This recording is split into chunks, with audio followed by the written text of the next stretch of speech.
Recording other in progress. screening requirements that we use, although typically it's between the business district and either a right-of-way or between business district and residential district. So I do see that there can be a little bit of a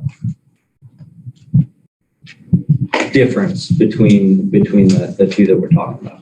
I also think from a safety standpoint, there might be a concern, and possibly why we want this sort of language in here is that, what we don't want is what's called in the law an attractive nuisance, right? We don't want to bring children into this area and then to see this, whatever it is, the structure, and say, oh, I want to go play with that. So by providing some sort of screening from that potentially high voltage structure, it might not be a bad idea. And that might have been some of the inspiration behind why the accessory components were screened in the first place. The one thing I want to question there is whether or not it's high voltage. I believe, Jim, you're in It can be high voltage. If you have a single inverter located that has to be near that structure, because it has to be near the shut off, it will be a high voltage, high current. It can be. So for anyone that is in the audience that may not have been able to hear that, Trustee Burns is stating that if there is a single inverter for a solar array, it can be a high voltage setup. And so Mr. Fisher's comments are absolutely accurate. So thank you.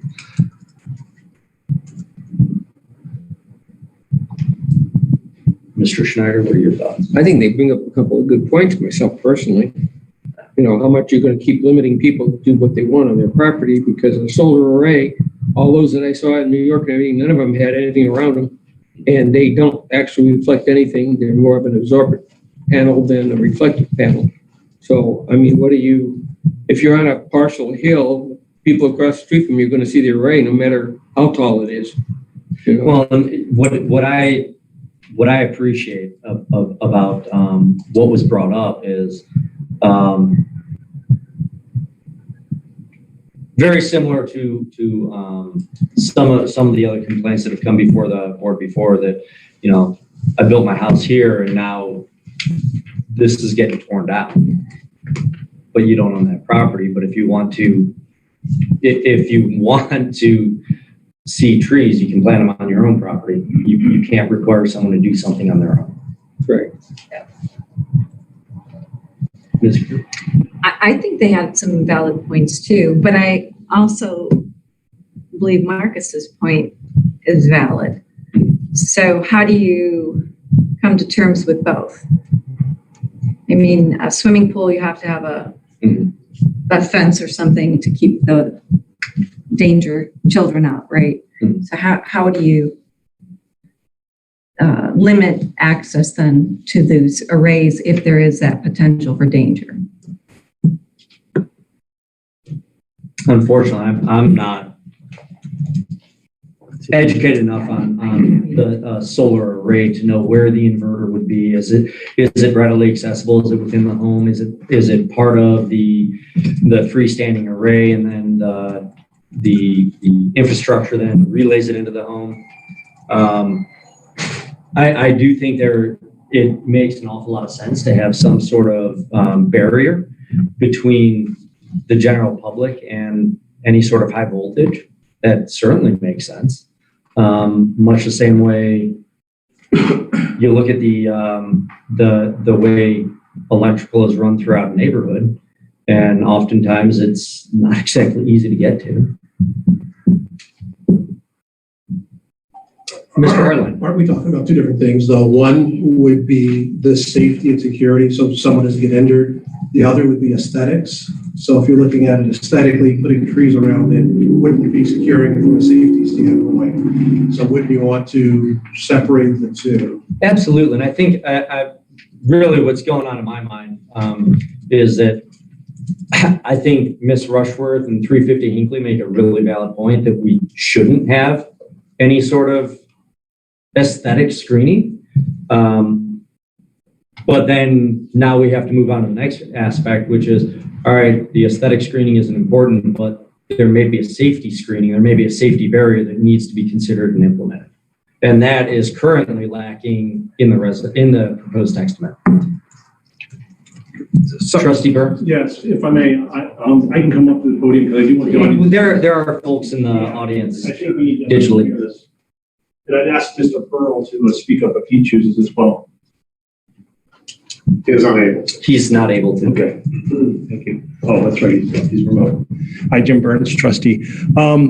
As far as the electrical safety component of this is a high voltage system. If you have a single inverter, it can be located anywhere between the solar panels, like right beneath them, or in a house. The advantage of high voltage is it can transmit over long distances and not lose its power as easily. So if you're a farmer and you have it 400 yards from your house, it will transfer well. Electric code requires safety barriers. You can't keep people safe from everything, and that's where I was comment I wanted to make. You can only go so far. A curious person could get themselves in trouble if they open up a panel, so the panels are put in a position where maybe they're not easily reached by somebody small. So keep that in consideration. More barriers means more barriers to putting these in and producing electricity. Yeah, but because it's not nearly as regulated as the existing electric grid.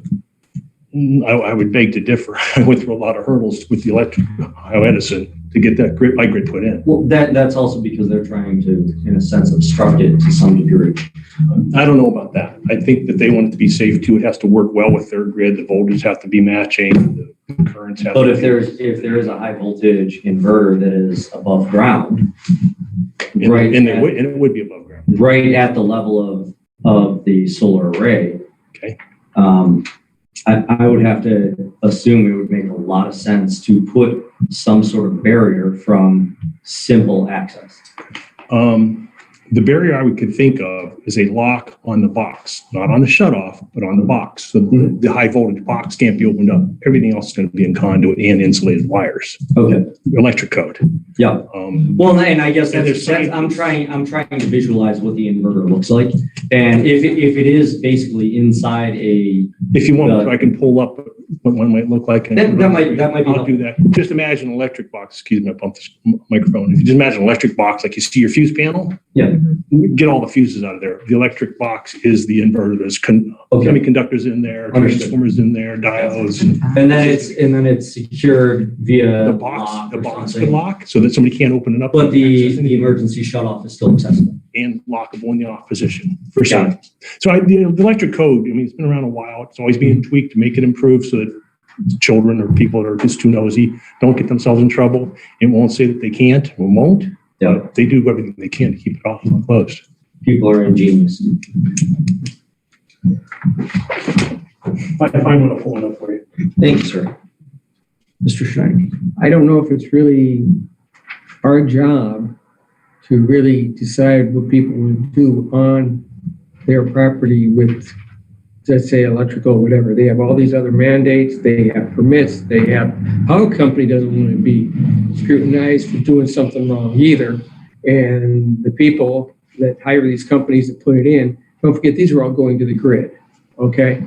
Anything else that doesn't go to the grid is low voltage and doesn't count. So therefore, should we be to the point where we have to inspect, let's say, on the property, just because of a switch or something? Not everybody has kids. Not everybody, has small lots or big lots. But our main concern really is, I thought, was always the setbacks and where things would stand and fall. So something like this, maybe there was a couple of lines, might be pushing the envelope a little too far. I hate to say it, but yeah. Can I change the conversation a little bit? So I don't know, based upon all the work that we've done so far and what's gone before the Medina Planning Commission, if we could strike out accessory components from sections that we didn't even visit, such as, the roof mounted that has a requirement for accessory components, the wind mounted has the requirement for accessory components. So I guess to me, the question really becomes, okay, do we want to move it back towards G and leave it? Or do we want to put into I and have a solar array also require screening?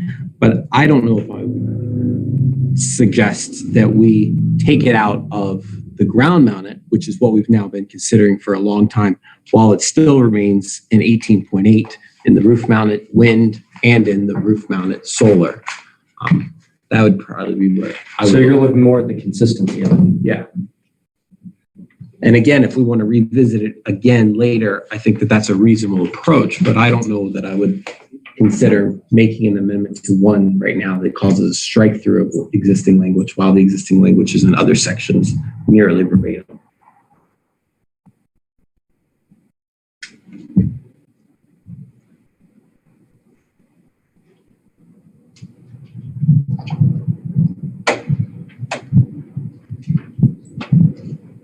Miserable, what do you think? Well, generally, I would say I just favor restrictions on real property. That's, sort of been my my approach at a lot of this, unless there's a compelling reason not to see things that way. I guess my only concern is if we're already in Ohio and although these systems are improving by the day, are we asking somebody to spend tens of thousands of dollars possibly putting in this system, and we're effectively taking away their ability to get the sunlight they might need based upon where it might be on their lot if we're requiring this screening?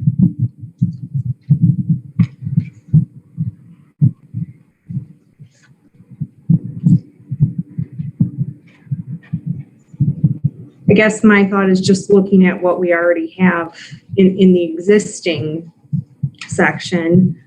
So, and correct me if I'm wrong. So these panels and arrays, they're going to have to be at least on the building or behind the building line setback. So we're not talking about a situation where in most cases, you're going to be coming right up on a set of solar panels on the road, and hopefully that's not going to be affecting your neighbors quite as much. Well, it merely has to comply with the side and rear yard setbacks. So I think one of the headaches we ran into very early on as a township was having a resident put it basically like right on the property line. And I believe it has since been remedied, but it's also something that, some of the side yard setbacks aren't that tremendous, 15 feet in certain areas. And if someone's putting a solar array 15 feet off the property line, now, what's going to happen when your neighbor says, I don't want to look at it hanging that they put up 30-foot trees?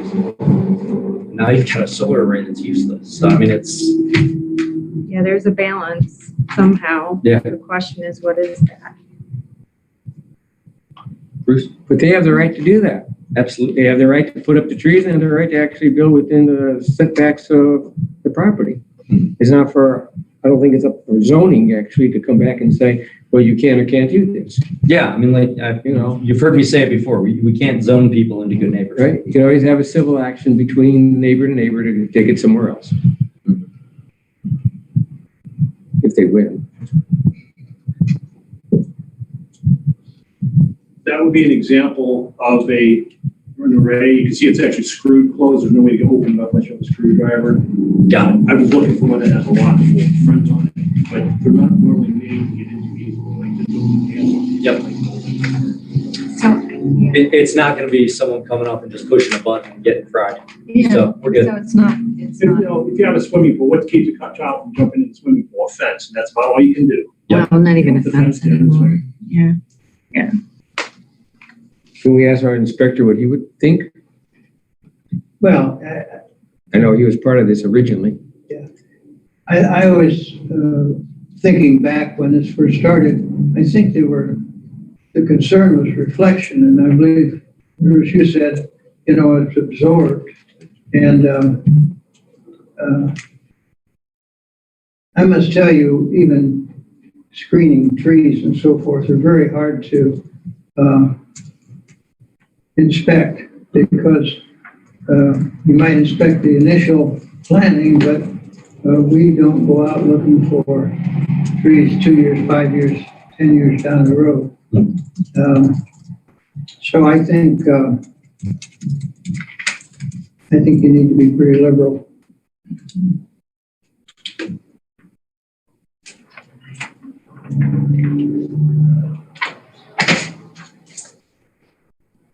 So does everyone feel like it kind of makes sense to strike the screening requirement?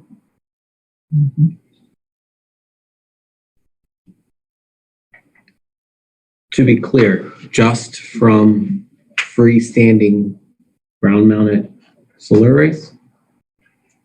Because the other content isn't already part of the proposed text amendment, I would say yes. And yes, I recognize that opens up some inconsistency in the book, and we can start another text amendment process, because it's not like those are the only two things that we would need to clean up in the book.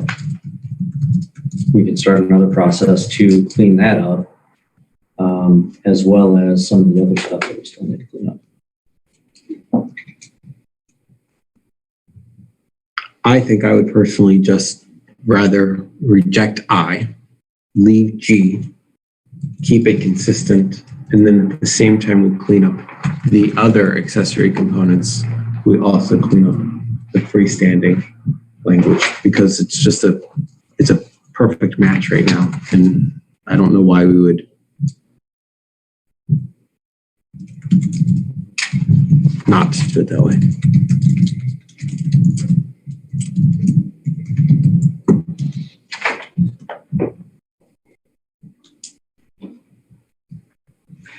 So strike G, or I'm sorry, strike I, leave G as it was in 18.7G. Mm-hmm. And G or I is the unauthorized access. J is the screening. Sorry, there is, under the current code, there is no I in the free. So you're on 18.7. All right, I'm in the old one. Okay. or are you in 18.6? I'm in 18.6, sorry. Okay, 18.7. We're talking about G versus I, because there was no I in 18.7.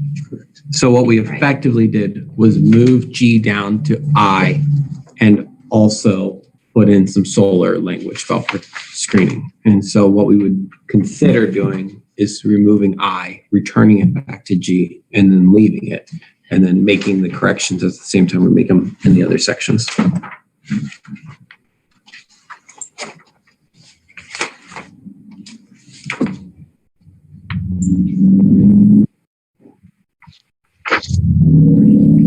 You take the notes. I'm taking fairly good notes. I'm trying.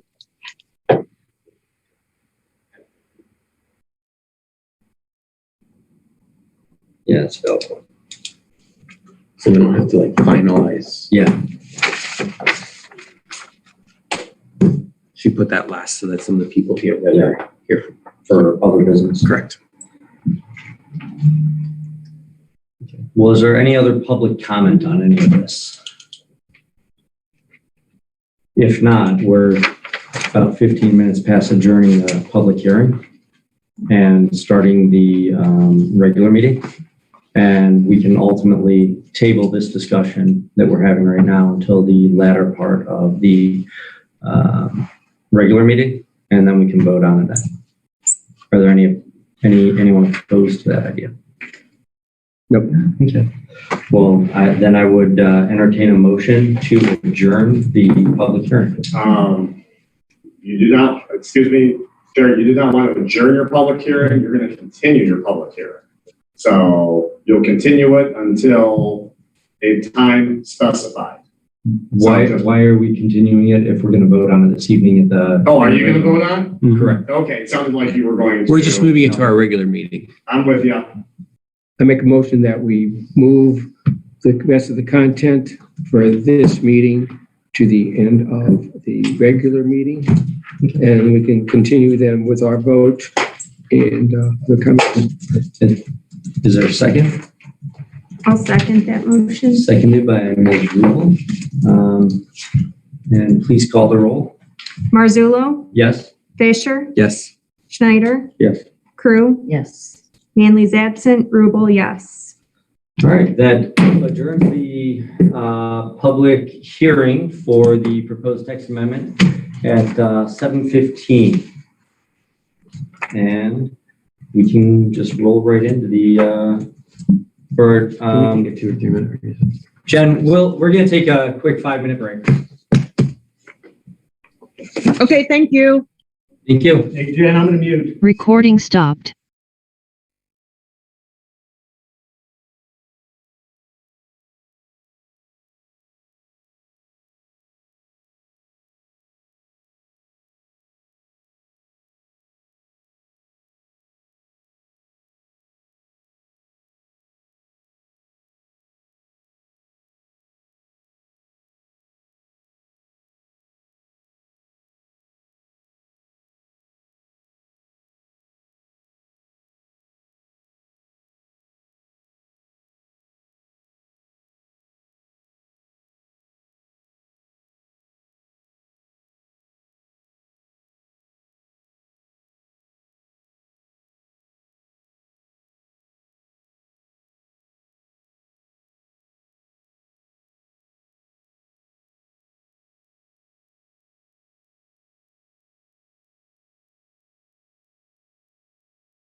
Is this what you were looking for? Okay, Jen, you should be unmuted. That's for Pine Valley.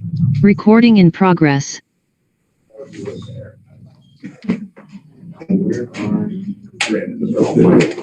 It's a new folder.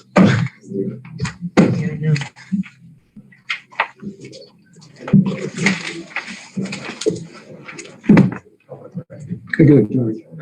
Couldn't be better. Oh. All right, calling the Hinckley Township Zoning Commission regular meeting to order at 7:20 on August 5th, 2021. Please note the time. 7:20. Yeah. Yep. And this meeting is being taped for transcription purposes only, and the written minutes and attachments, if any, will serve as the official record of this meeting. Please call the roll. Marzullo? Yes.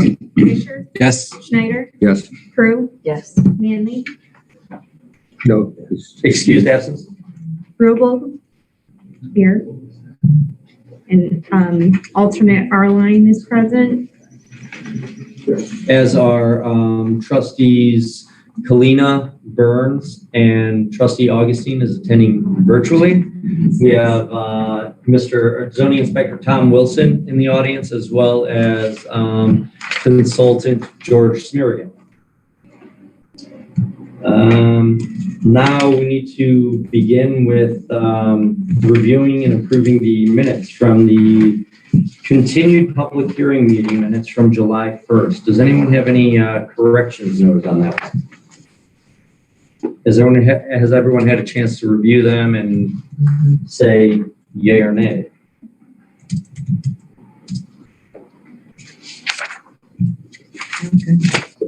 No corrections? I don't have any. All right, at this time, I'd entertain a motion to approve the minutes for the public hearing text amendments of July 1st, 2021. So move. I'll Moved second. by Schneider, seconded by Fisher. All in favor? Aye. No opposed? All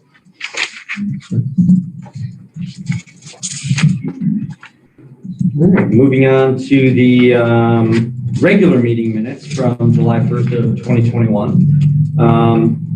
Assuming everyone has also had a chance to see and review them. There was one change that needed to be noted. Well, two, but they're same change. The motion to approve the zoning commission public hearing minutes was passed, but the minutes were not amended for any reason. So I'm striking as amended from the motion to approve zoning commission public hearing minutes, as well as the zoning commission regular meeting minutes. Neither of them were amended last time. Any other corrections? Did anyone notice? No. All right, then I'd entertain a motion to approve as amended. Moved by Crew, seconded by Schneider. All in favor? Aye. Aye. Any opposed? No.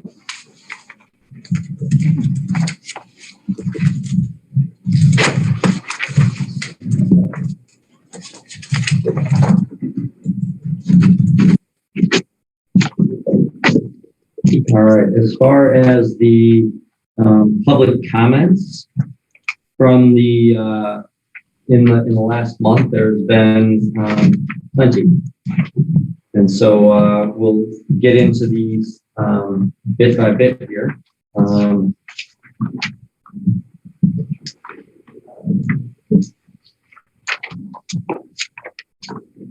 Trustee Polino, is it necessary to read the emails that are addressed to trustees that I was CC'd on? Or would it be more worthwhile simply to the ones that are addressed to zoning specifically? I think the ones that were addressed to you, zoning specifically. Bear with me as I sort them, please. All right. Whatever you're comfortable with, Matt, you can summarize. Yeah. Looks like it would be a good idea. Well, there's only a few. We received a email from Miss Sean Prepara to myself and the board.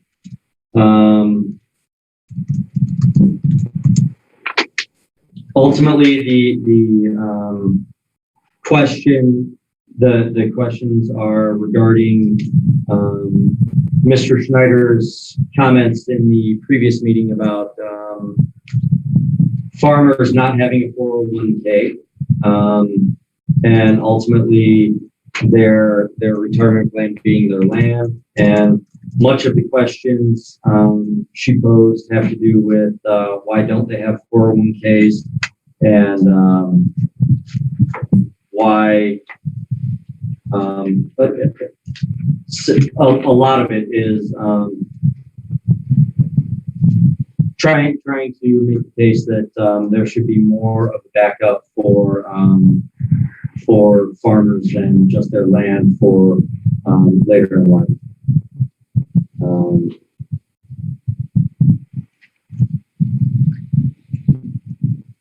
Still very, very much in support of raising the minimum to 5 acres. Then we had an email from Mr. Larry Bindoffer asking about the Pride 1 issue, specifically the senior apartments. Mr. Bindoffer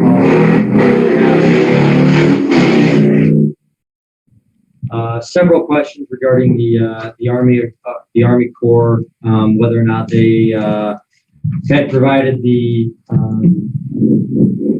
permission for the project to move forward. That was provided by Mr. Wienerman at the last meeting, that there are no waters of the United States on the on the property. He did say that civil and environmental consultants. I'm gonna read this one. If you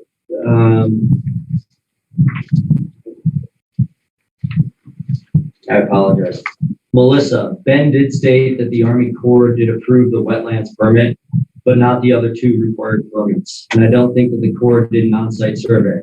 Please remind the Medina Zoning Commission about this. If you have a phone number for them, please send it to me and tell Dan about this important issue, as it seems Pride 1 is again trying to cut a corner. Civil and environmental consultants has done. They do not represent the Corps. People, please also forward this email to Tom Wilson and inform him about this matter. So he has some significant concerns about the project for senior housing.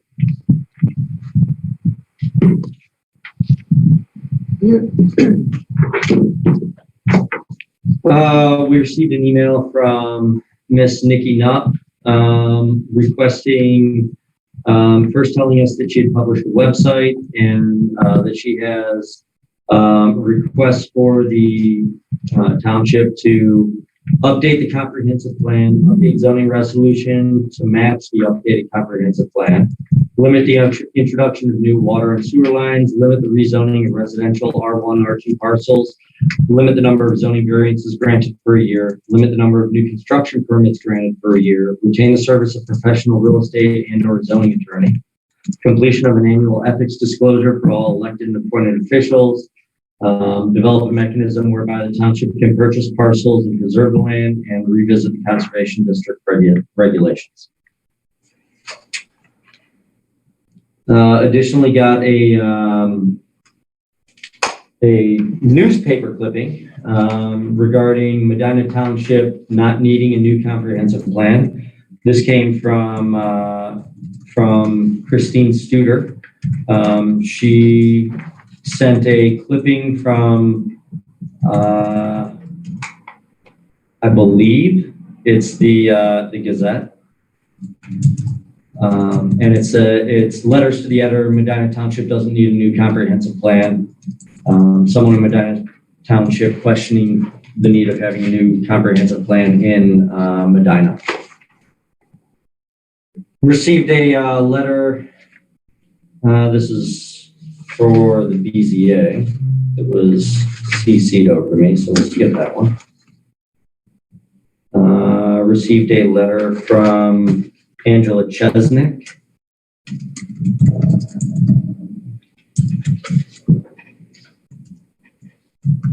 And again, that is the BZA.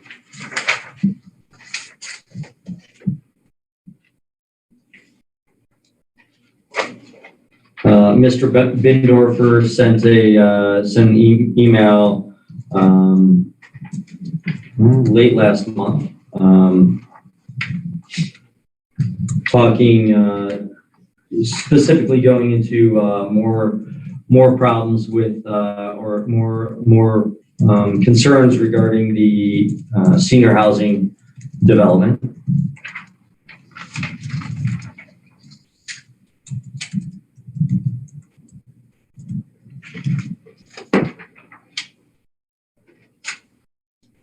Excuse me, may I ask a question? Yes, sir. I'm Larry Bendorfer. Please come up to the podium. Introduce yourself. When you're at the podium, the folks in the virtual world can hear you a little bit better. Hi, I'm Larry Bendorfer, and I have... Address, please. Oh, at 2666 Center Road. I'm the first property next to Pride Point. I wanted to make sure that the second email, it was dated 7/21. It was sent to Melissa to be forwarded to the trustees and the zoning commission. I still have issues. I understand that the BZA approved Pride One, and there are several points. I don't know if you had this email, but it was quite long, and I don't know if you want to hear it now or if you want to hear it later when we get to the part where we actually talk about down in the old business on the preliminary site plan repeat review of Pride One senior housing. I've been saying this since this issue began, and if I were to put it in a nutshell, I think and a lot of the things that I've said are taken directly from Pride One's statements of what they plan to do, namely, and I can read it word for word, and also, and I've been questioning this from the beginning, the BZA's mission statement, and I would think anyone who's involved in adding to our community. And again, in a nutshell, it seems to me that we're getting hung up on the letter of the law as opposed to what I'm going to term as the greater good of the community and the area in which it is. For example, the B1 does allow for a senior housing development, but what should be added, and it's in the mission statement in red letters on the zoning website, the BZA website, their mission statement is in red, and it says, and I'm going to quote, "The establishment of the Board of Zoning Appeals is best described in Chapter 13 of the zoning resolution. In order that the objectives of this resolution may be more fully and equitably achieved, there shall be provided a means for competent interpretation of this resolution, adequate but controlled flexibility." And then it goes on to say, I'm saying that you're not just, and this applies to the zoning commission, the Medina County, Hinckley, and the zoning inspector. It even says that the health, safety, and welfare of the public is secured and that justice shall be dispensed. What I'm saying is, I think we're not listening to the will of the people and the greater good of the people. Again, just because the Pride One is allowed under B1 regulations, that's not to say that you have to look at the exact area where this is being put up, and the existing conditions are as they are. which is that you have businesses there, we've talked about density. I've talked more about the flooding, potential flooding, and that's why I mentioned that in the Army Corps of Engineers, that I was told that it was federal law that the Army Corps, not the other department could come in. And it's not just a matter of the wetlands. I said that there were two other issues that were involved. One is basically about the downstream, that where's the water going to go? And the other one is, it escapes me at this minute, but I just want to add that again, it says we have to start considering the will of the people. This is our town. I've lived here for 25 years. I don't care who lives here, you know, and Pride One has had lawyers come in here and demean us by saying, what right do we have to speak for the 8,000 people in Hinckley? Well, I've lived here long enough. I'm 71 years old, and I know quite a few people my age. And I know that it's not what we want, and specifically, it's not good for that area. It's just too much in one area. And I'm worried about once we go forward, and again, they have words in black and white, and I have it from the February 1st statement that Pride One first put in. And that is that they said that it won't cause any harm, okay, to anything, okay? Well, what if it does? I know for a fact it's happened across the street on the B1 properties next to Aldi. And when something happened to my neighbor at 2646 Center Road, she's not here, but it caused severe problems, which I don't know if I should mention his name, but the developer, David Terry, had promised, oh, we're going to do this, we're going to do that. Well, when it happened, and this lady's land is flooded, and if you don't have the pictures, the trustees do, of the flooding that goes on in her yard. I don't get it yet. And I even went over and took pictures. I'm lot 6, and lot 5 was taken out of the picture, and we went through a lot of rigmarole about trying to say, does Dave Terry, he wouldn't admit that he owned the property. You know, I mean, he should have been here, and he wasn't, and he had his daughter here. And I brought that up because, you know, and I know what the purpose was. You know, everybody's worried about getting a lawsuit. You know, if we have to take something to court, you know, I'm not an attorney, but again, I keep going back to the people. We the people. And this goes, you know, I don't want to get off the subject, but this applies to our whole country. We the people. What are we doing to make changes in the country that's falling apart? It's happening on every single level of government, down to the township here of Hinckley. And I'm trying to do my darndest to make sure that Hinckley does maintain what's been stated over and over, the rural characteristic of this community, especially in that area. That is the old Hinckley. And we keep, you know, just letting that go.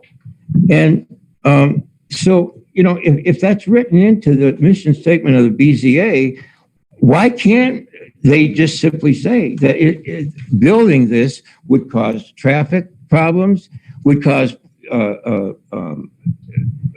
kind of issues with the people who live there in these apartments that don't like the Great Lakes construction behind them. They've got woods in front of them. They're going to be tearing down the woods. I kept saying that. I said, you're going to tear down those trees and we're going to have flooding. We already have it. And again, you have the pictures.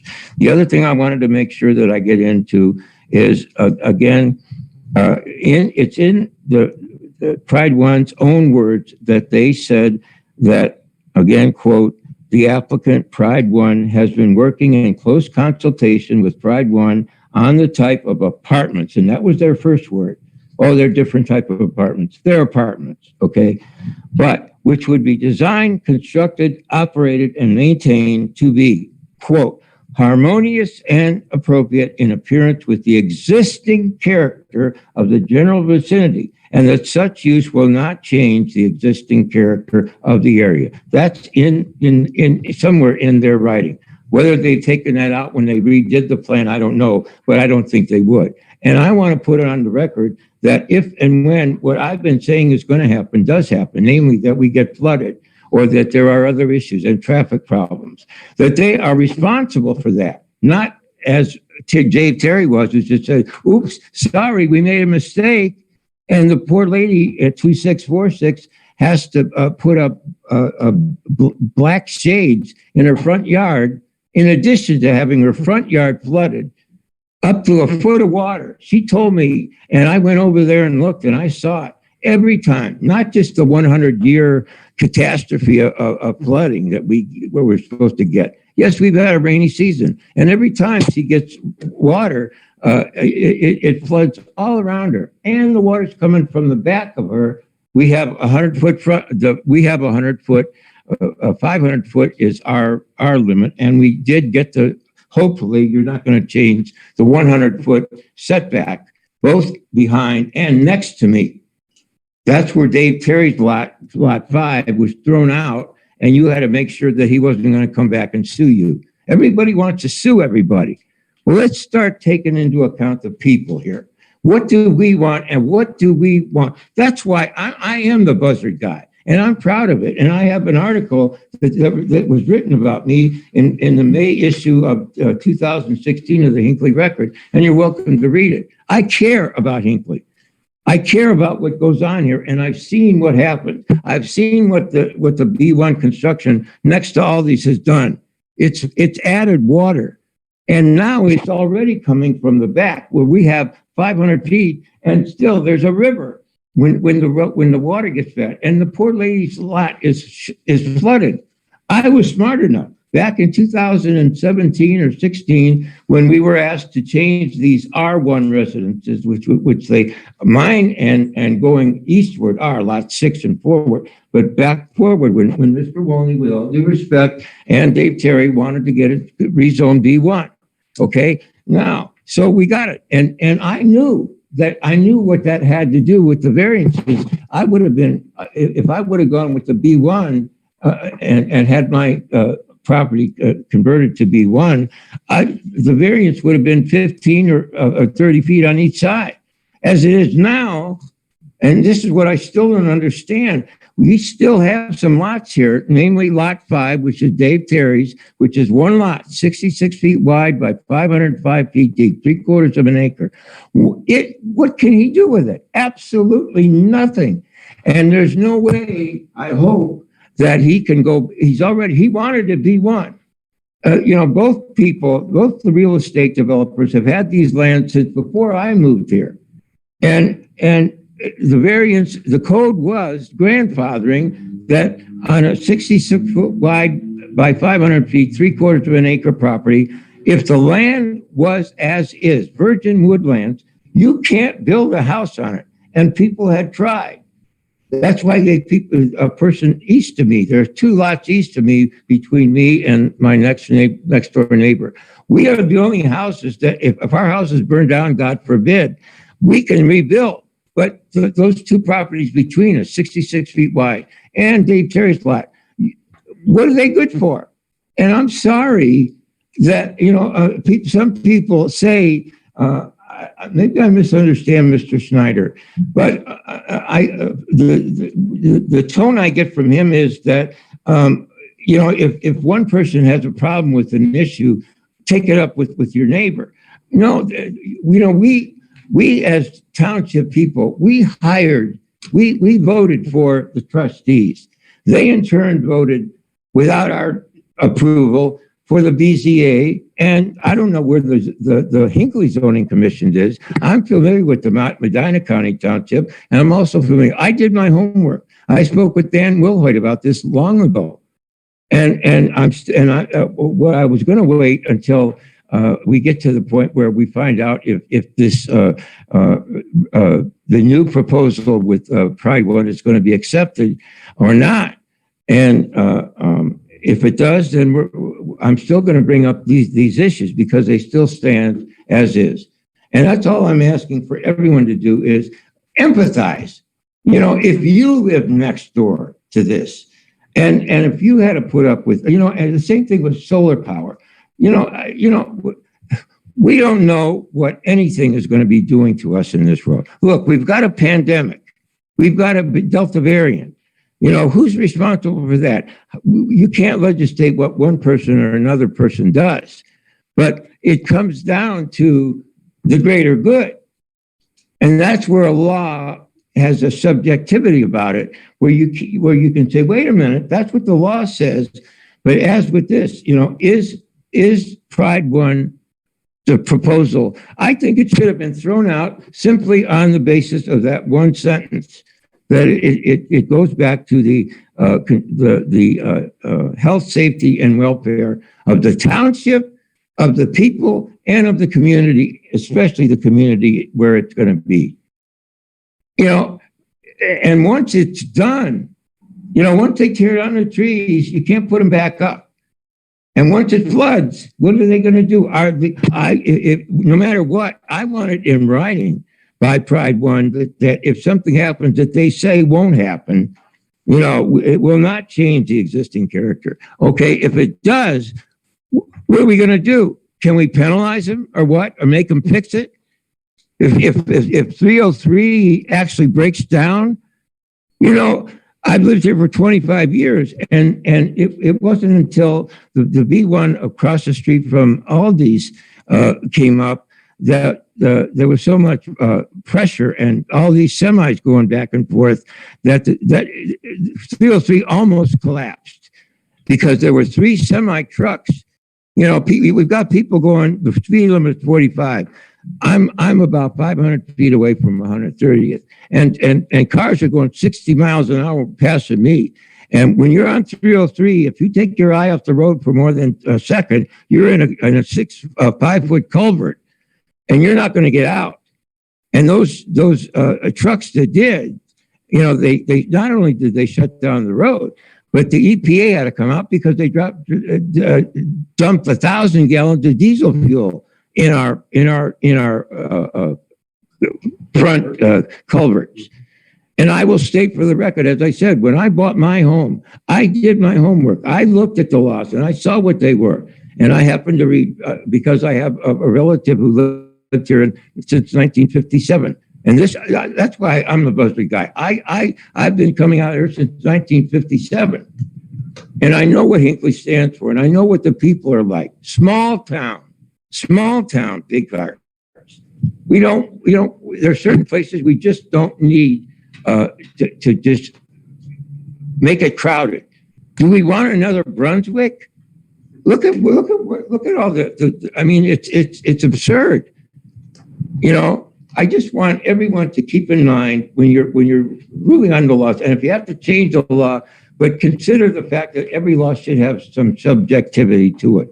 And that subjectivity should refer to the people. We, the people. I take that seriously as a U.S. citizen and as a member of Hinckley Township. I appreciate your giving me the time, and I just wanted to verify if that last message was dated 7/21. Otherwise, I will send it back. I did send it to Melissa, and I told her to send it on. I believe she did send it. Okay, because you saw it was about 3 pages, and I didn't want to read the whole thing, and that's why I thought I'd get it out right now. I still don't know, and I hope we're going to find out tonight if the Medina County Planning Commission has approved this, and then if it's going to go back to you or whatever, or if we and the possibility that it could start up, we'd have to go through the BZA already. I think it's a done deal where we need to have the master plan redone and be more specific. All of the laws, even the BZA's laws, all your laws, there's too much subjectivity in them. And again, it always boils down to the greater good, the people versus people who want to, make money. It's always about money. Okay. It's not for the welfare of the people. I mean, let's be serious here. I mean, and I think that we're getting caught up when we have to fear a lawsuit because we're trying to do the good for the people. Then there's something wrong here. There's something wrong in our government, and it's in our federal government. And I don't want to see it here. It's just trickling down, and it's the government. We vote them in. We, the people, we have the right to get them out, supposedly. You know, okay. I appreciate your time. I wasn't prepared to, I was going to wait. I figured I'm going to get this out on the table now. And then, I mean, the main reason I'm here is to see what you have decided, or what the Medina County Planning Commission has decided about this, the new amendments. And then when it goes to you, and I want you to keep in mind, I'll say it one more time. I repeat things because that's how you know, make it important. You know, it's the people. We, the people, think of us and empathize with us. Put yourself in that position. Would you want to live next to that? Would you want a solar panel? I don't. Hey, we've got telephone lines and all kinds of things going through the air. You know, they're having an effect on our bodies, sir, with all due respect. Okay, all right. Thank you very much. Thank you for listening to you know, a person who's just, I get carried away. When I care about something, I'm going to fight for something. You know, so thank you very much, and we'll see what happens. Thank you, Mr. Bindar. We also received an email from Nikki Nupp regarding perception of favoritism and unethical behavior. That was more directed towards the trustees, and I was just CC'd.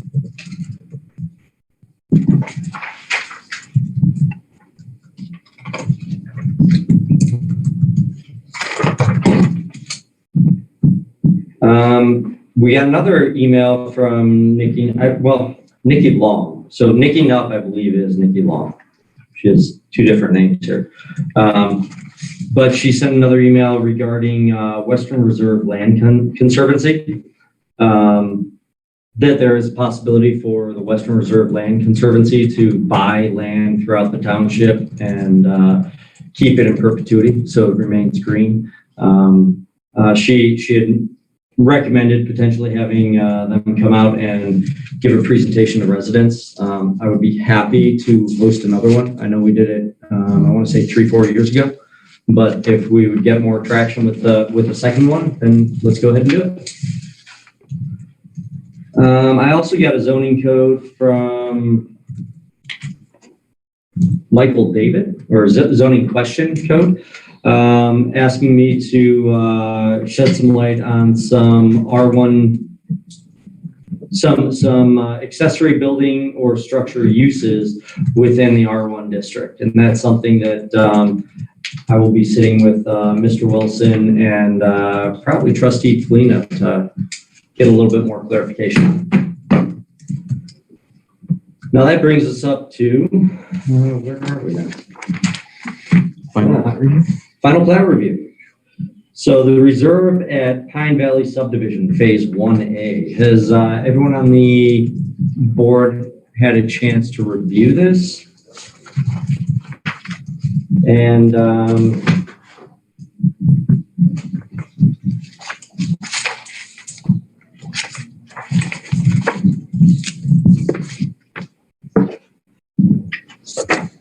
Mr. Bender. Yes, good evening. Thank you very much for the opportunity to address you tonight. It's been a busy night, and I think it's going to be a longer night. So thank you very much for your time. Yes, we are seeking final review and approval of our plat for 1A for the reserve at Pine Valley. I'm sure all of you realize that is the property which was formerly part of the Pine Hills Golf Course. Directly to the south, it was their excess acreage. We have proceeded. The site is developed. We're in the punch-out phase now. The plat has been reviewed by numerous people, and it was also approved last evening, or recommended for approval, I believe is the correct terminology, by the Medina County Planning Commission.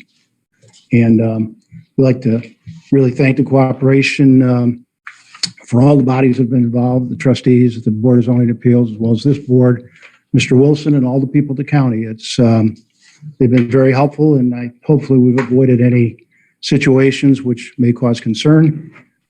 I have been in contact. We have neighbors that have existed for some time at our entranceway on both the north and the south side of our entranceway. And I have been in contact with them. In fact, I spent time with both of them this week. Now that the pavement is down, it's a little bit easier to see what the situation is going to be. And we've discussed some landscape buffering for headlights and things, keep it off their house. We may be in some cases putting landscaping on those residents' lots where appropriate. So we decided once we get the street open and we see what the actual conditions are, I did promise I would be back and we would revisit that situation. And I've hired a landscape architect to also consult in that situation, made him available. Have you had any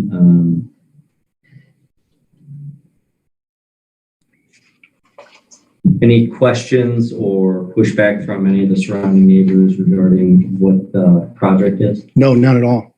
None at all. It's been a very positive situation. You can probably tell by my gray hair or lack of hair, I've been doing this a while. I think I've done about 5,000 sublots. And I've always found it's better to visit the neighborhood. And I always consider we may own the land, we may be buying the land, but there is some representation that is their neighborhood. So I try and contact the people early on. In fact, Mr. Rupert, who lives north of us, I met him at the initial meeting I think we had when we presented this last fall.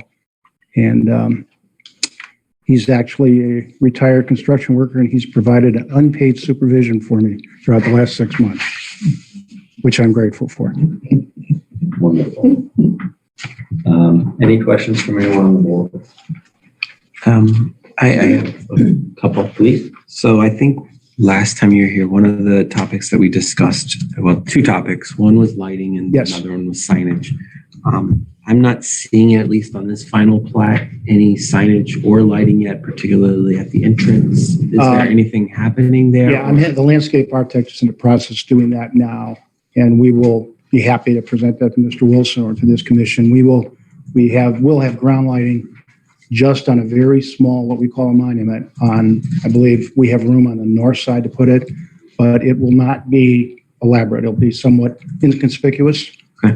But we do want to, because West 130th Street is a busy street, we do want to have it marked some way so that people visiting or whatever are not stopping, looking, wondering where the street is. But it's going to be all primarily low voltage ground lighting. Okay. And no fencing of any sort as far as? If there were, it might be a couple of pieces of decorative, I want to say wrought iron, but it's actual aluminum. Just within landscaping? Yeah, to work into the landscaping package. Okay.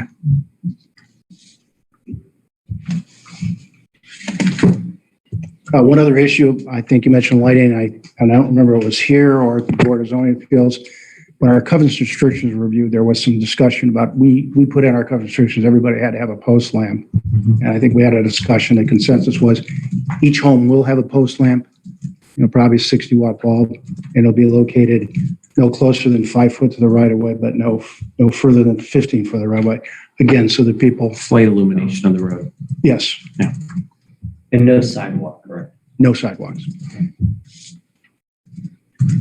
Christian, I don't have the schematic exactly, the road itself, but the runoff of the water or area setback, whatever you want to call it, okay, is the drainage going to be towards the street and out down to the 130th, or is it going to go into the backyards towards the golf course? I apologize, I'm an engineer, but the way I say, all of our basins are on the north side of the road, or north side of our improvements.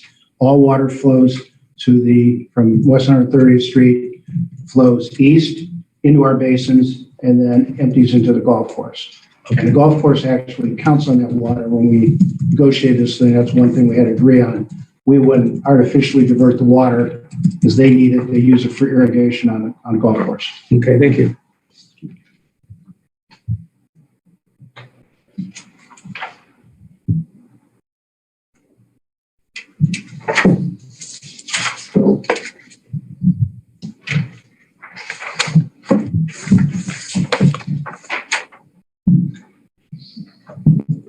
All right, so let's go to chapter 11 and we'll go through the plat review, final review.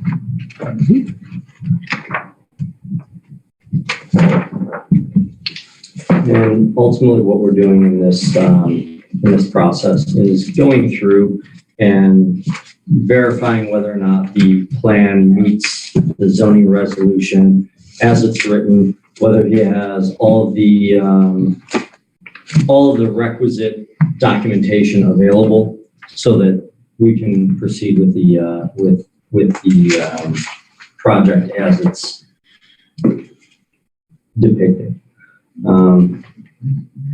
And really, it's just a matter of going down the list, and it's a pretty lengthy list. So, is there an accurate legal description prepared by or certified by a registered surveyor of the state?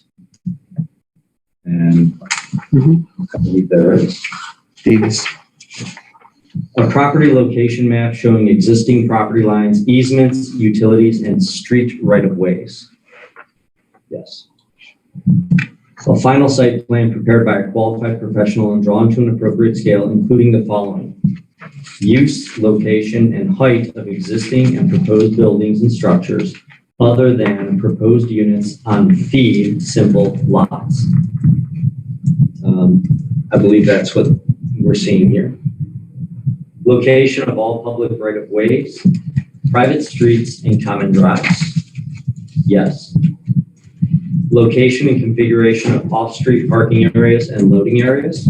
The arrangement of internal and in-out traffic movement, including access roads and drives, and lane and other pavement markings to direct and control parking and circulation. Proposed and existing fence. Yeah, sir. That brought up, but are you doing a temporary turnaround at the end? What we are doing, excuse me, is we're putting in a pad. It's been approved by Medina County Highway for temporary turnaround. We've also provided the township with a bond to secure and an agreement to secure the fact that if we don't come back and make the permanent cul-de-sac within 3 years, the funds are there for the county to proceed. Just on a traffic signal, just to note, there's only really there's one stop sign. It'll be West 130th, and I have the county's asked me if I would just pay them. They'll install it. That way, they know it's exactly regulation. So that sign is not in yet, but it will go in within the next 2 weeks, I believe. The road is not open now; it's barricaded. Proposed and existing fences, wall, signs, and lighting. Just touched on that. It is it actually shown? I don't think it's shown. I think we just touched on it. That's right.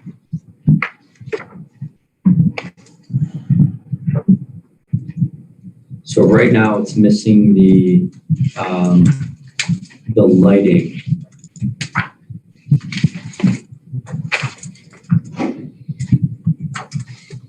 It's intended it'll be in that private block or that homeowner association block on the north at West 130th on the north side. That's the widest area. There's more room there. All right. Layout and location of all proposed and existing outdoor storage areas, including storage of waste materials and location of trash receptacles. I believe the only thing. Yeah. Sanitary sewers, water, and other utilities, including fire hydrants as required, and proposed drainage and stormwater management. It's clearly indicated. Dimensions of all buildings, building spacing, setbacks, parking areas, drives, and walkways. The road dimensions are there. Topographic survey of the proposed development area with contour lines at 2-foot intervals. I believe that's been previously supplied. And it's somewhat supplied.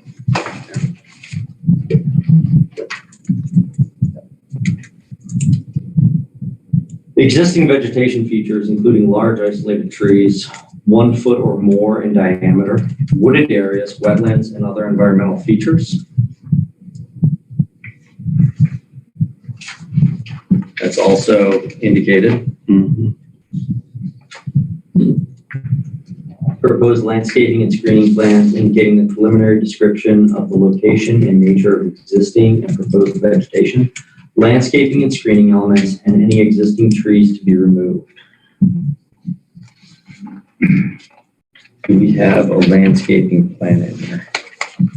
I don't believe so. Okay.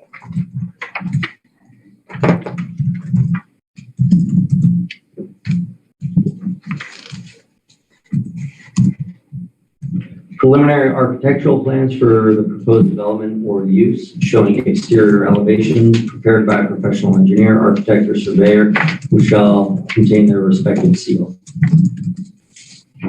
That's not applicable right now. A summary table showing total acres of the proposed development, number of acres devoted to each type of use, including streets and open space, number of dwelling units by type.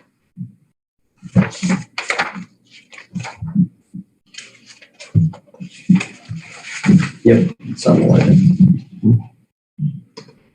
All right. For phase development, proposed schedule for completion of improvements that are designed to relate to, benefit, or be used by the entire development. Such schedule shall be submitted with the first phase and shall relate completion of such improvements to completion of one or more phases of the development.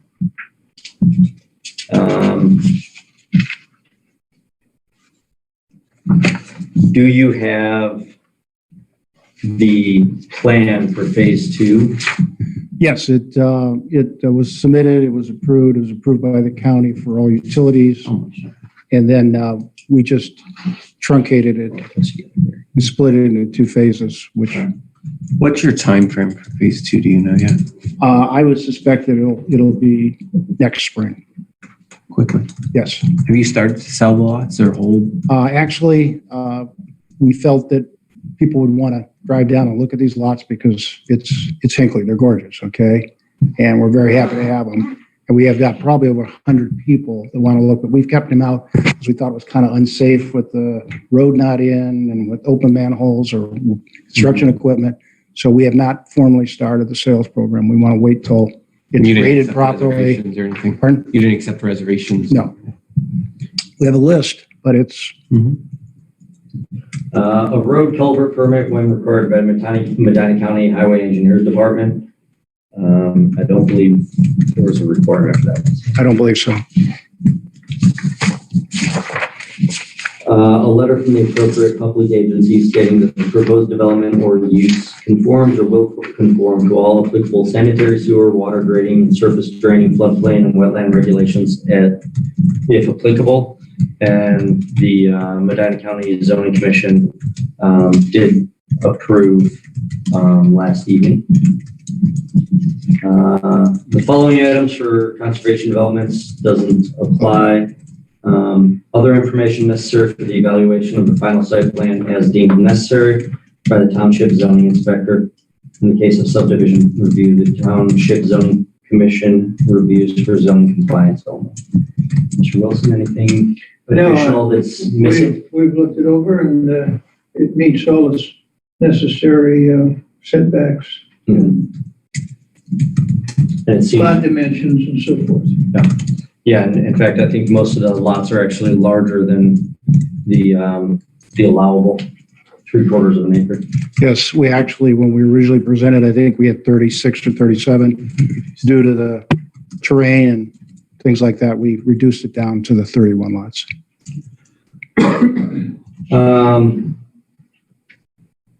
And then review fees, the applicant shall pay such fees as set by the Township Board of Trustees, which you're aware of. So now that we've gone through, it does look like we need a proposed landscaping and screening plan.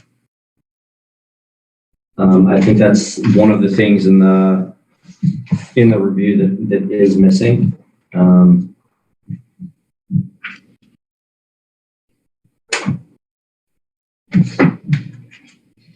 And proposed lighting.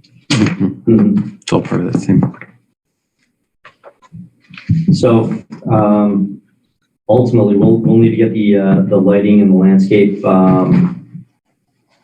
review, and then now would be the time for discussion, I guess, if we need to send it back or approve with, our options are to approve the site plan as submitted, return the site plan to the applicant with specific conditions not included in the plan as submitted, such as but not limited to corrections or changes to the general lot layout, open space arrangement, or on-site control of access to street. A revised hard-line drawing with specific conditions and or alterations must be resubmitted prior to approval. Or we can deny the site plan because the proposed plan does not meet the requirements and or purposes of these regulations.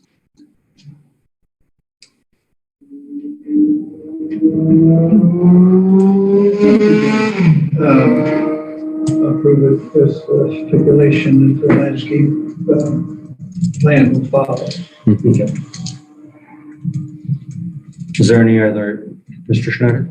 I would accept an approval for just on phase one, and with the idea that the landscape plot plan and lighting plot plan be forwarded to our inspector for confirmation, meeting all the zoning requirements. Prior to initial construction? Yes. Do we have a second? Or I assume, was that a motion? Or? I said I would make a motion for that. We still are in discussion. You have a... I'm okay with that. I also think we could approve of it and allow them to continue construction and just not allow for the landscaping and signage and lighting work to begin until we approve of it. So that way we're not holding up. If there is any other construction going on, I mean, you foresee within the next month that you're going to need to There'll be no vertical construction probably the earliest in November. Okay. Our plan is to kind of put a lot of pressure on a landscape architect, and he hopes to have a plan within 2 weeks. Ideally, we'd like to install end of September, early October. We obviously don't want to install this time of year because it'll just burn out. Yeah. So it doesn't matter. Yeah. But there would not be any request for vertical construction certainly before November. Yes, November is the absolute earliest. And that would probably be a model house. Well, I think what we're looking at really is a plot plan of some sort showing where everything is and the landscaping then for that. So because it'll be all put in at a later date when they actually are constructing the houses. Right. So, yeah. I'd entertain a motion to approve with the stipulation that the landscape and lighting plan is submitted prior to installation. Submitted and approved. Yep. I'll make a motion. Moved by Mr. Fisher. Second. Seconded by Ms. Crew. Please call the roll. Marzullo, Yes. Fisher, Yes. Schneider, Yes. Crew, Yes. Manley's absent, Rubel, yes. All right. Thank you very much. Thank you. Appreciate everyone's consideration. Absolutely. Thank you. Mr. Bender, I will let you know that the trustees do have the plat. We were waiting for the County Planning Commission as well as this board to review it, and we will be meeting on August 17th. Very good. Thank you, Mr. Plano. Thank you. Thank you.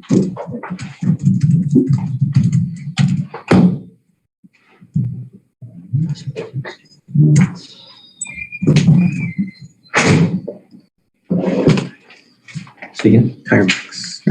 Okay. Get organized again. Get from my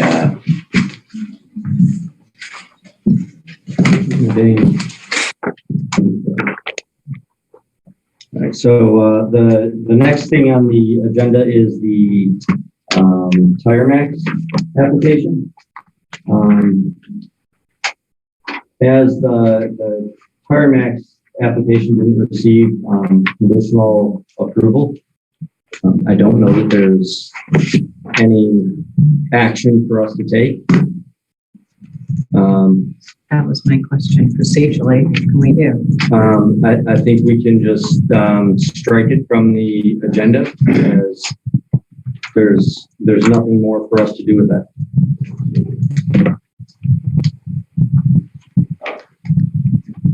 Trustee Kalina?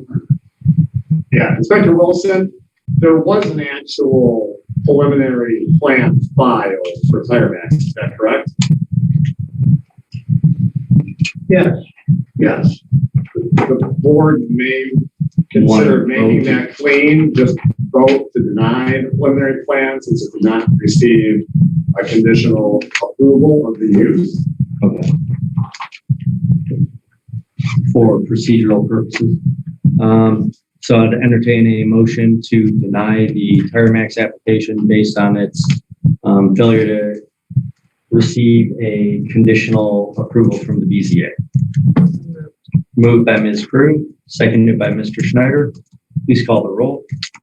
Marzullo, Yes. Fisher, Yes. Schneider, Yes. Crew, Yes. Manley is absent, Rubel, yes. Okay. And so the next on the agenda is the Senior One, the Pride One Senior Housing.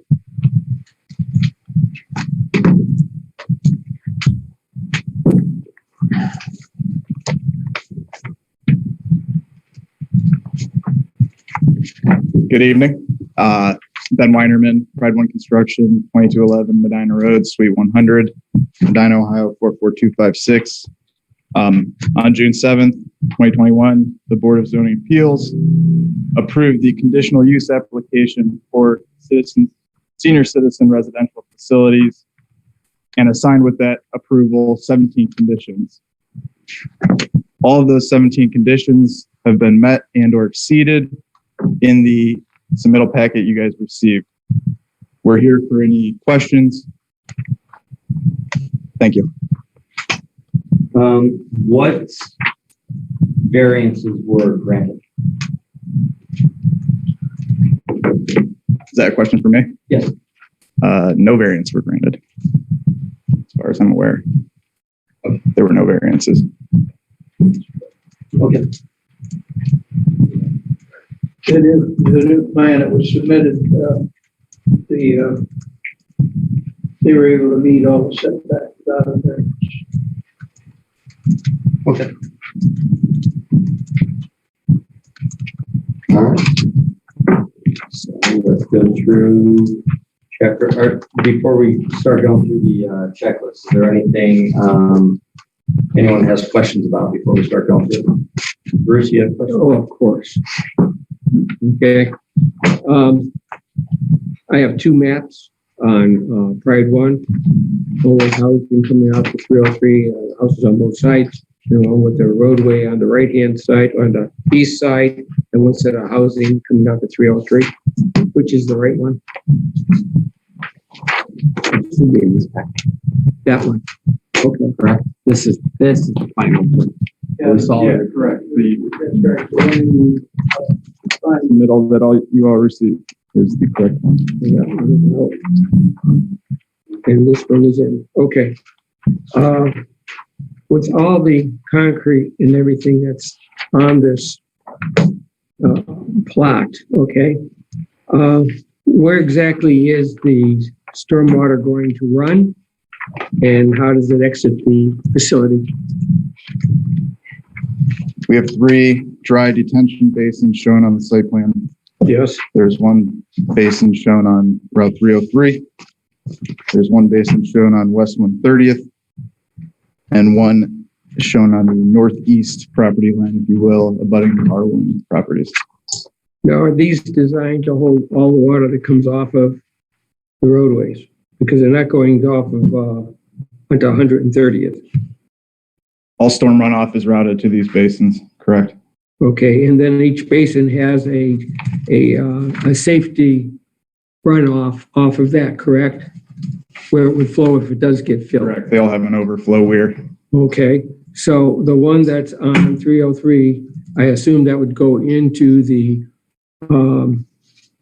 culvert at 303, correct? Matt Martin from Medina County Highway has directed us to, yes, that pond would outlet directly into the ditch there. And which is the flow to that? I'm sorry? Where is the flow to that, east or west? That I don't know. We could ask David Resource Group or Civil, or, go ahead. I'm sorry. Go. Thank you. Travis Crane, 1310 Sharon Copley Road, representing Davie Resource Group. The water from the ditch flows east. Okay, so therefore the other one in the northeast corner of the development, if it is to overflow, that too would go into either the backyards of the properties on 303. Where is that runoff pointed to? Historically, we have what we refer to as a 100-year routing plan. We'd have to get approved by the Medina County Highway Engineer. And I would assume that would flow down the eastern side of the proposed road that eventually ties into 303. So there'll be a routing map for a storm event greater than 100 years. And that'll stay on our property, and that'll route down the eastern side of the road, or possibly the roadway itself, and then eventually into the ditch. You say go down the property? I'm sorry, but I'm having a problem of, we have a major flooding problem that the state of Ohio on 303 doesn't accept from the other construction companies. And now we have this big plot with all this concrete, and we have two locations where it's going to be flowing back into the same area. Not only is it flooding now, even with the main rains, but you're adding to it. Well, the principle behind what we're doing, so there's two different watersheds on this property. About half the water flows to West 130th, and the other half flows to State Route 303. So what we typically do from an engineering practice is we refer to as we honor those watersheds. So if that water is going there now, it goes there after the development also. It is routed through stormwater management basins. Yeah. And it's knocked, the flow rate exiting the property post-development will be equal to, or in most instances, far less than the flow rate. Okay, I hear a lot of rhetoric here, but the thing is, once you put all that concrete there in houses, that's a lot of water that's not getting absorbed into the ground. That's okay? correct. And that's what I want to know is what kind of assurances are you going to give anybody on either 303 or 130th or anything that, and I know it's a business area, but they're talking residential. You two don't talk to each other, okay? Business and residential people don't talk. The residents come to us, okay? They complain at the zoning commission, and then they also, what have you, okay? I'm having a problem of what is going to be an assurance that 3 years from now, all of a sudden, all this water, it settles down, the ground settles down, and now you have an overflow flooding more people and into into Center Road. And then you have this small culvert on the north side of Center that doesn't hold up to anything at all, okay? And the Army Corps of Engineers only accepts water that comes from the watershed onto the property, not in reverse. According to the letter that they wrote, they're not held accountable for anything of regular runoff water, storm water. Usually, my experience, 20 years of doing this, the U.S. Army Corps of Engineers really doesn't have jurisdictional for storm water. That's right. It's a county issue.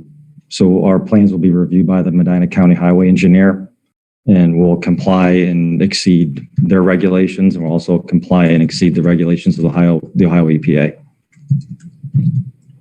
Is there such a thing as having a bond of any sort so that if there is anything in the next 10 years, that it would take care of that problem? I've never heard from the developer. I've never heard of anything like that before. You just heard it. Okay. I'm just saying, a bond is nothing. It's just nothing more than a payment of something, not much usually, for something like that. Okay, I'm worried about the residents. I'm worried about Center Road. I live on Center Road. Okay, I don't live near there, but I know when I drive down there what it's like. And I'm not even against anything you're building. I'm just saying it's the watershed that's the problem. Okay, and that's all I want. I want assurance that it can be resolved if there's a problem, and not 2-3 years, or hey, sorry, that kind of thing. That's all I have to say. Okay. Go back to your constituents and see what there is that maybe that can do that, because you can't answer those questions because it's not built. You can't answer anything I'm asking right now because it hasn't existed yet. You only have theories and mathematics. Okay? So, Was there a question that you asked that I didn't answer? so I'm asking, is there something you can do that in the future, you can, if there's a problem with this water runoff from this development, because it is a privately owned, and I call it something else, but it's a business and it's a one owner operation. Okay. So therefore I'm looking at accountability that, 5 or 6 years from now, I don't want to be having the same conversation again. Okay. And I'll probably be here. Okay. As young as I am. Okay. So would you go back with that? If you say no, you can. If you say yes, you can. Okay? I'm asking you to go back for that. I'm not sure I understand the question. I'm not sure I understand the question. As far as the mathematics and theories, I mean, that is what our country is built on, correct?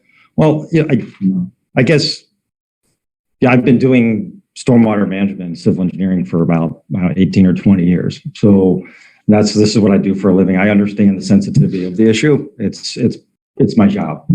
I'm concerned about it.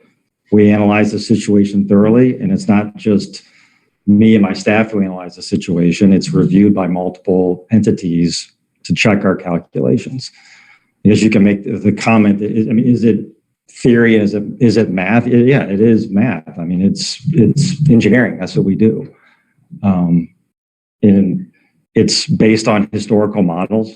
It's based on tried and true methods that we've been implementing for a long time. So I'm not sure how to respond to your question, sir. Have you ever driven down 303 when they have the heavy rains? I have, yeah. Have you seen the ditches fill up and overflow onto 303? I've never seen it overflow on 303. Oh. It does it a lot. It goes on. I don't live anywhere near there, but I use 303 to 71 a lot. It does. And that's one of the problem areas, and I can certainly understand his concern. I just thought it was interesting, and I'm not an engineer, so I don't read these plans for a living. The arrows on the one submitted plan showing how the water's going to flow, and it does flow on all your streets, the proposed flow direction of the water. And I thought that was pretty interesting that your water is going to be flowing from the streets. But I too have that concern. Mr. Chairman, I'd like to just add to that. This was a problem, as you stated, on Center Road before we even considered this. And I have contacted ODOT and asked them to tell us if they'll come and clean those ditches out. They haven't been cleaned out, I know, in 6 years since I've been here. And so part of the problem is that the ditches out front need to be cleaned out like ODOT does everywhere else. And I was hoping to hear from them before we came tonight, but I didn't. But I will follow up on that. That definitely needs to be done, whether this happens or not. But that's a major part of the problem is those ditches have been filled up. I don't know what the problem is. I just see the effect. No, I'm just saying that's part of the problem. Do you mind if I see the plan that you have? Oh, what I'm looking at? Yeah. As far as the arrows go? Yeah, well, wait a minute. I could see it better on my computer. Okay? Yes, right there. I see it right there. So what that's showing is pre-construction. This was the old one, and then these are the new ones, the light one, and it followed the streets. Right. So it's showing that the stormwater that falls on these streets goes into the catch basins in the road. So that's what it's pointing to. There's a catch basin here and a catch basin here. In the street? No. Correct. Yeah, just like you see on a public road where they have the inlets on the curb. On the side. Ours go in the center. Yes. And this, I guess I missed one entity that will be reviewing our plans also. I mean, we do have two connections points. West 130th is jurisdictional with, I think one half is the city of Brunswick, the other half is a county highway. So Medina County Highway Engineer will be reviewing this. And we also are discharging and attaching to State Route 303, which is a state highway. So ODOT will be reviewing the plans also.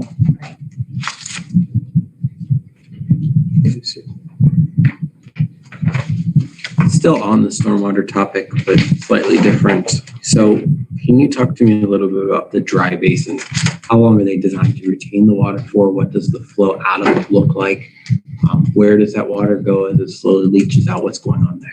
Okay, there's some infiltration into the ground, but minor. Typically in Northeast Ohio, and especially Medina County, a very heavy clay soil. There's some areas in Northeast Ohio you get into sand, so you'll get some infiltration. But most in Medina County, it's clay, so the water will go into the basin. It's basically operates like a bathtub.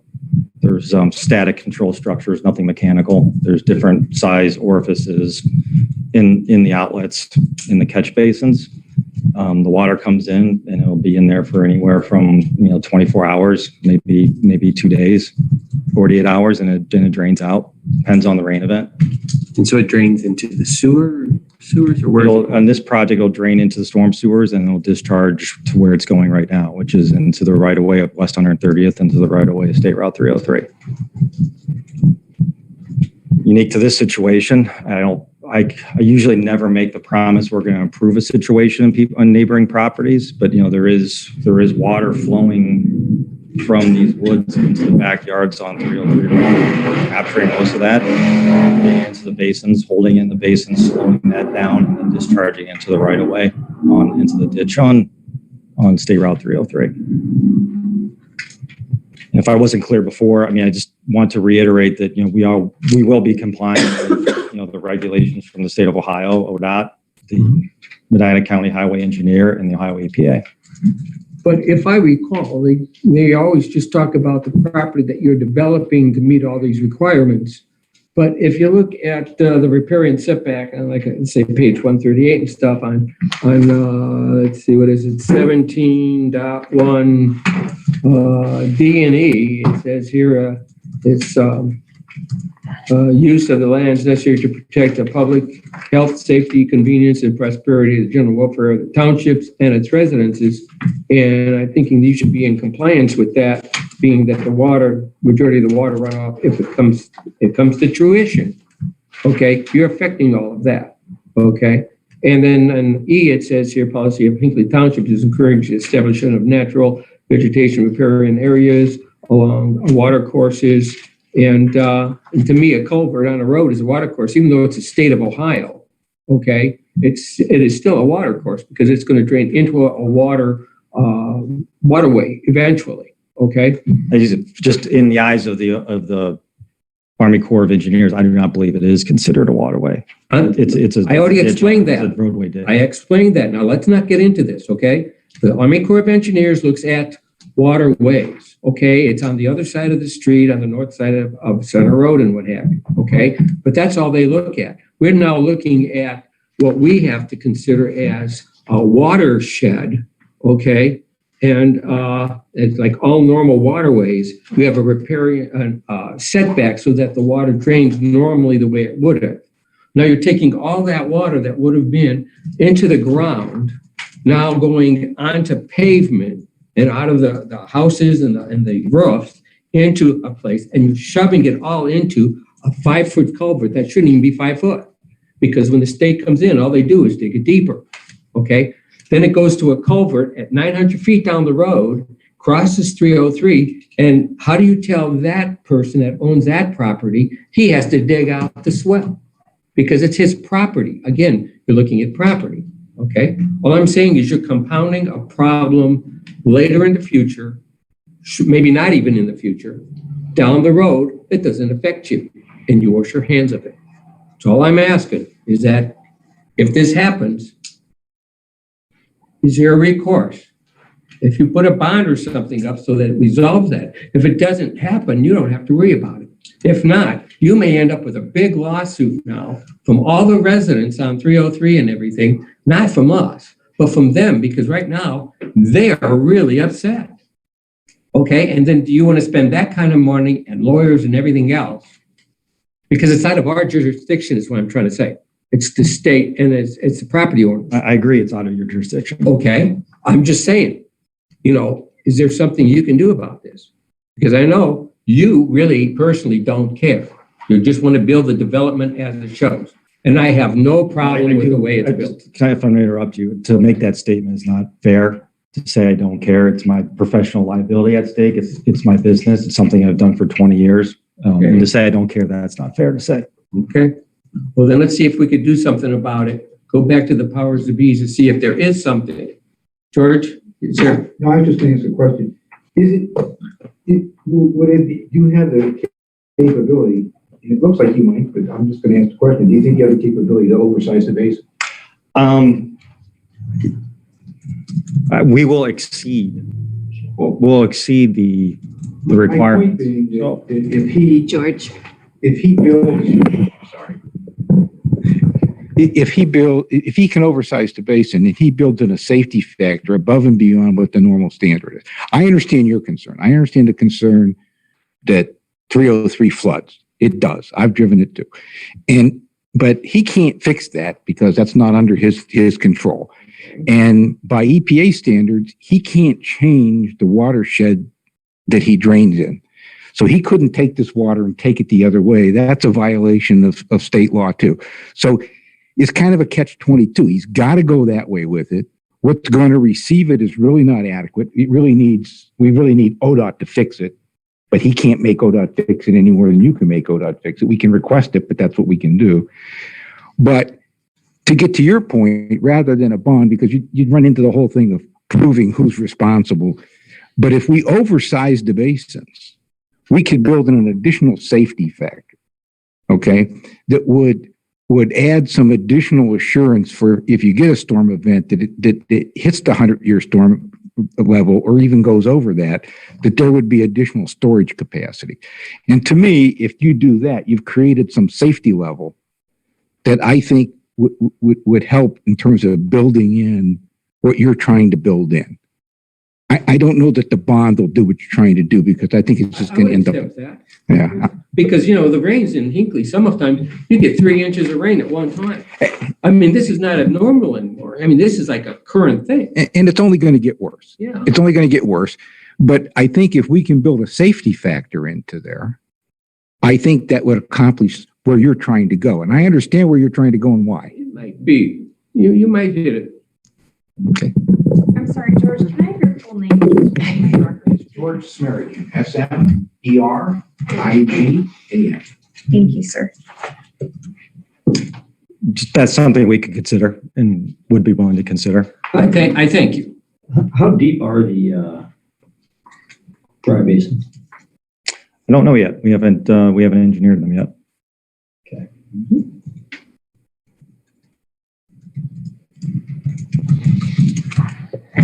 Those are things, we're here for preliminary, obviously. Yep. And finally, he's going to need to provide you with all that detail. Yeah. So we need to get to the point where in order for him to do that engineering, he needs to make sure basic layout is okay. Basically on point. Yeah, and then he'll come back with all that detail, but he obviously has to come back with that detail, and that's where we can address this oversizing. Well, yeah, but I'd rather hit it right off the bat. Because we're putting him on notice. Yeah. We're putting him on notice.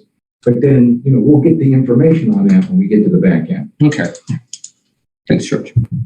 So if I might, though, I think going along with that, the question that we've had is, we have regulations on ponds and lakes, and specifically if they're over 2 feet or under 2 feet. And if they're over 2 feet, the pond or lake has to be at least 50 feet from the road right away. And also side and rear requirements of no less than 15 feet. And so when we look at this plan, at least here, it appears that the dry basin on West 130th is only 25 feet from the right of way. So it's half of what it should be. And similarly, the one on Center Road is only 25 feet as opposed to 50 feet. Marcus, these are ponds, though. Yeah. But you can say that they're somewhat equivalent because for that 24 to 48-hour period, they are ponds. They're holding water just as a pond would hold water. Yeah. If you do that, we're in trouble because I can go back and look at our records of all the subdivisions, even our own firehouse down here has this very same basin 10 feet from the road. So, I mean, you're creating something new here. Yeah, those are storm basins, not ponds.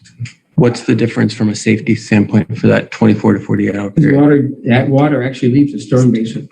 But it stays Okay? there. But a pond, not necessarily. A pond is also regulated by the ODNR, and you have to have permits for that, maintaining. A pond would be a wet basin, I think. I think maybe what the analogy would be, it's like the roadside ditches. They're empty most of the time. In a heavy storm, they're going to be running full of water. I don't think we'd suddenly call a roadside ditch a pond. So you got to be careful about how you interpret it. Now, I think from the standpoint of someone driving off and into it, and that being a danger, whether it's full or not full, I think you've got that issue. And I think that's reasonable in terms of, how you handle that. But I think that if it's only periodically, if it's designed to be dry, which is what he's indicating here, I think it's difficult to call it a pond because it's a basin, but it's not necessarily a pond. And the way I read the code, you had to have 2 foot of water in order to be a pond and require a permit. So I think you might say standing water, actually. Well, but I would take that to mean that there would be a permanent pool. Right. Okay, of 2 feet. So I think we need to be careful about that. I don't think that the comment you're making in terms of the nearness to the roadway and that being a lateral hazard for someone who might go off the road, I don't think that changes. I think we need to address that. Maybe there's a way to handle that. But I don't think it's necessarily the same as a pond setback. Being clear. You are.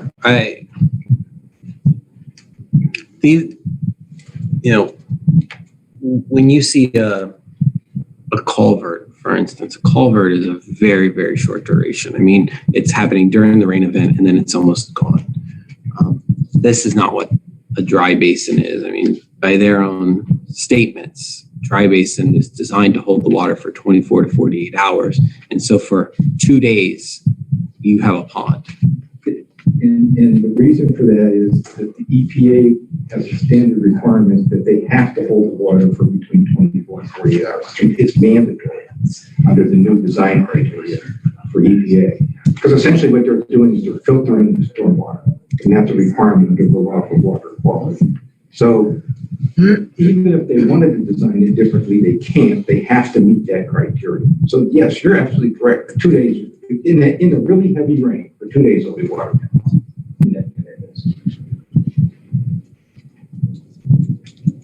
But that's by law. They're gonna have to. But during that time, I understand it's by law. that during that time, it constitutes a potential hazard. I would agree with that.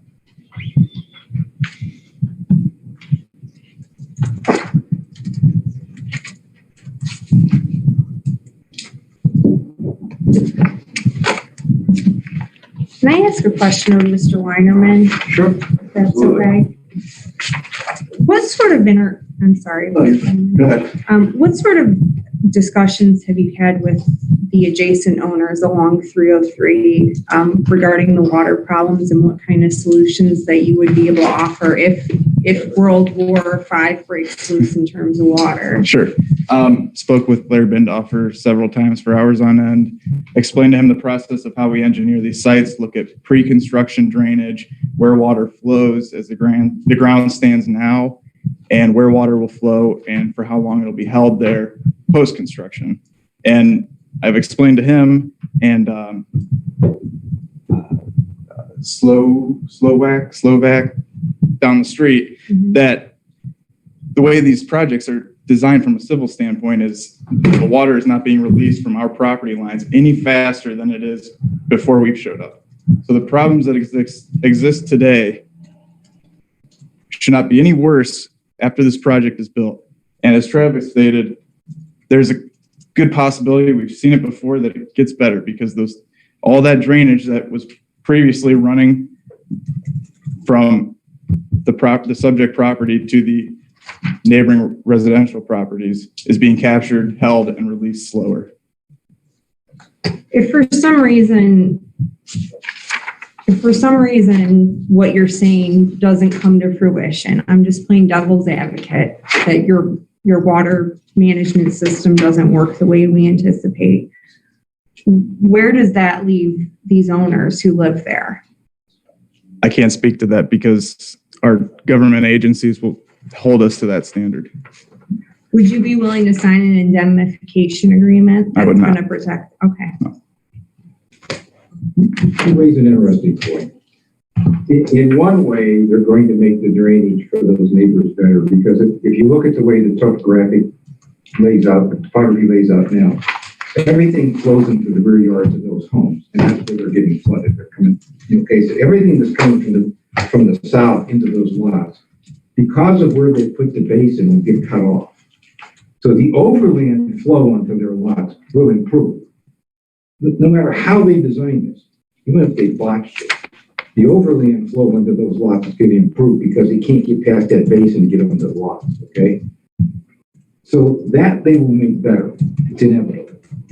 Where the issue is going to become is the point that you guys were raising in the roadside ditches on 303, because even if they hold back the water, they're still going to be putting water into those ditches. And the problem is that those ditches as they sit today with no development here at all are actually currently inadequate and need to be improved. Mm-hmm. So the likelihood is that there will be an impact on the street side, but there will be an improvement in the rear yard. I think that's inevitable.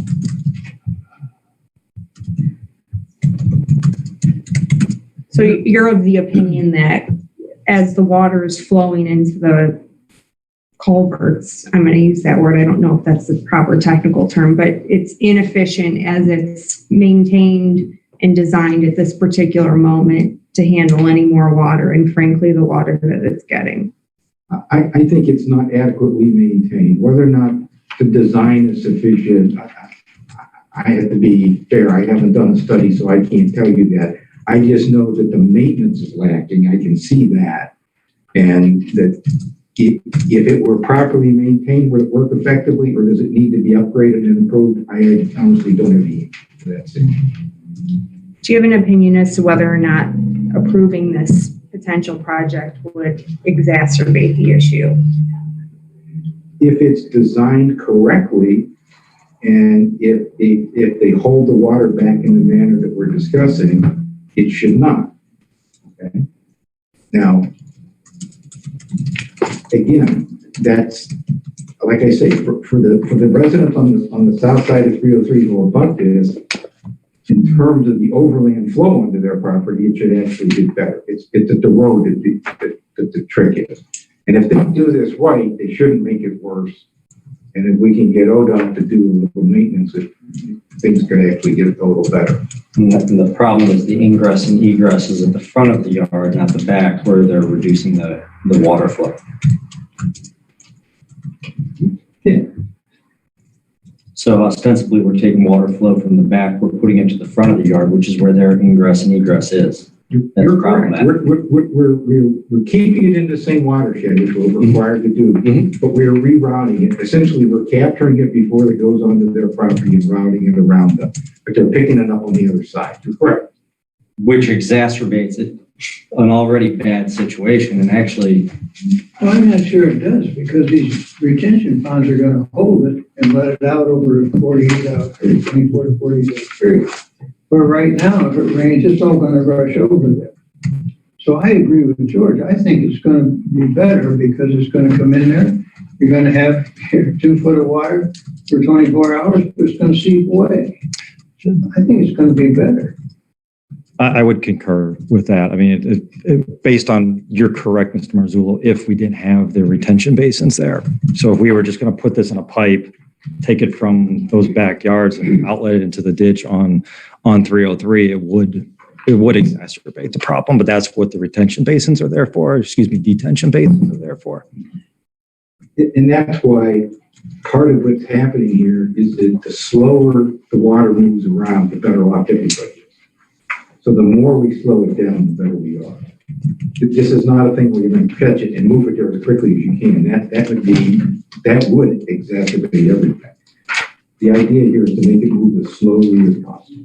And that means they need to hold as much as possible on their site, which is why I started talking about oversizing, because the more they can hold it back and the slower it gets released, the better off it is for everybody. And that's the key to this whole thing, Murdoch.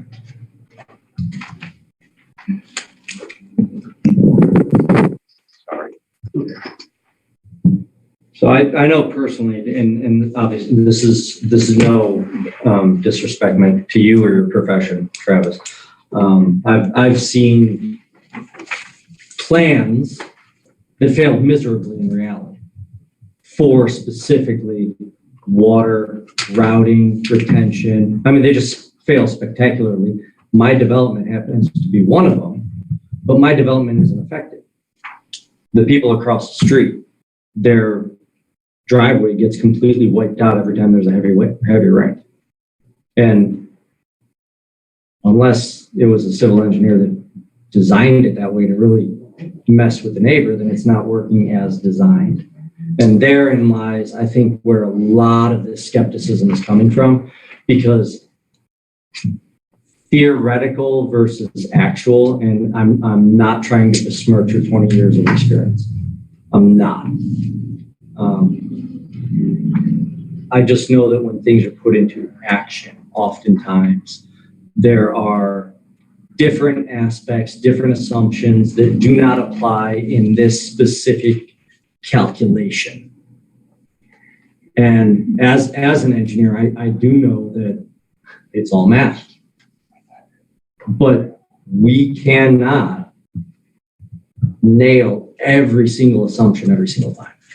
And sometimes, not all the time, sometimes it goes wrong. And that's where this healthy skepticism is coming from. And frankly, if ODOT did their job, we might not even be having this conversation.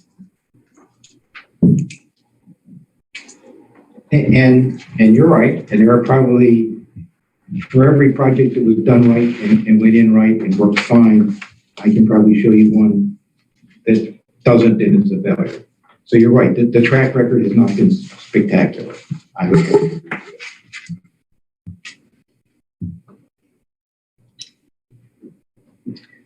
What kind of connections do you have with ODOT and getting ODOT to correct it?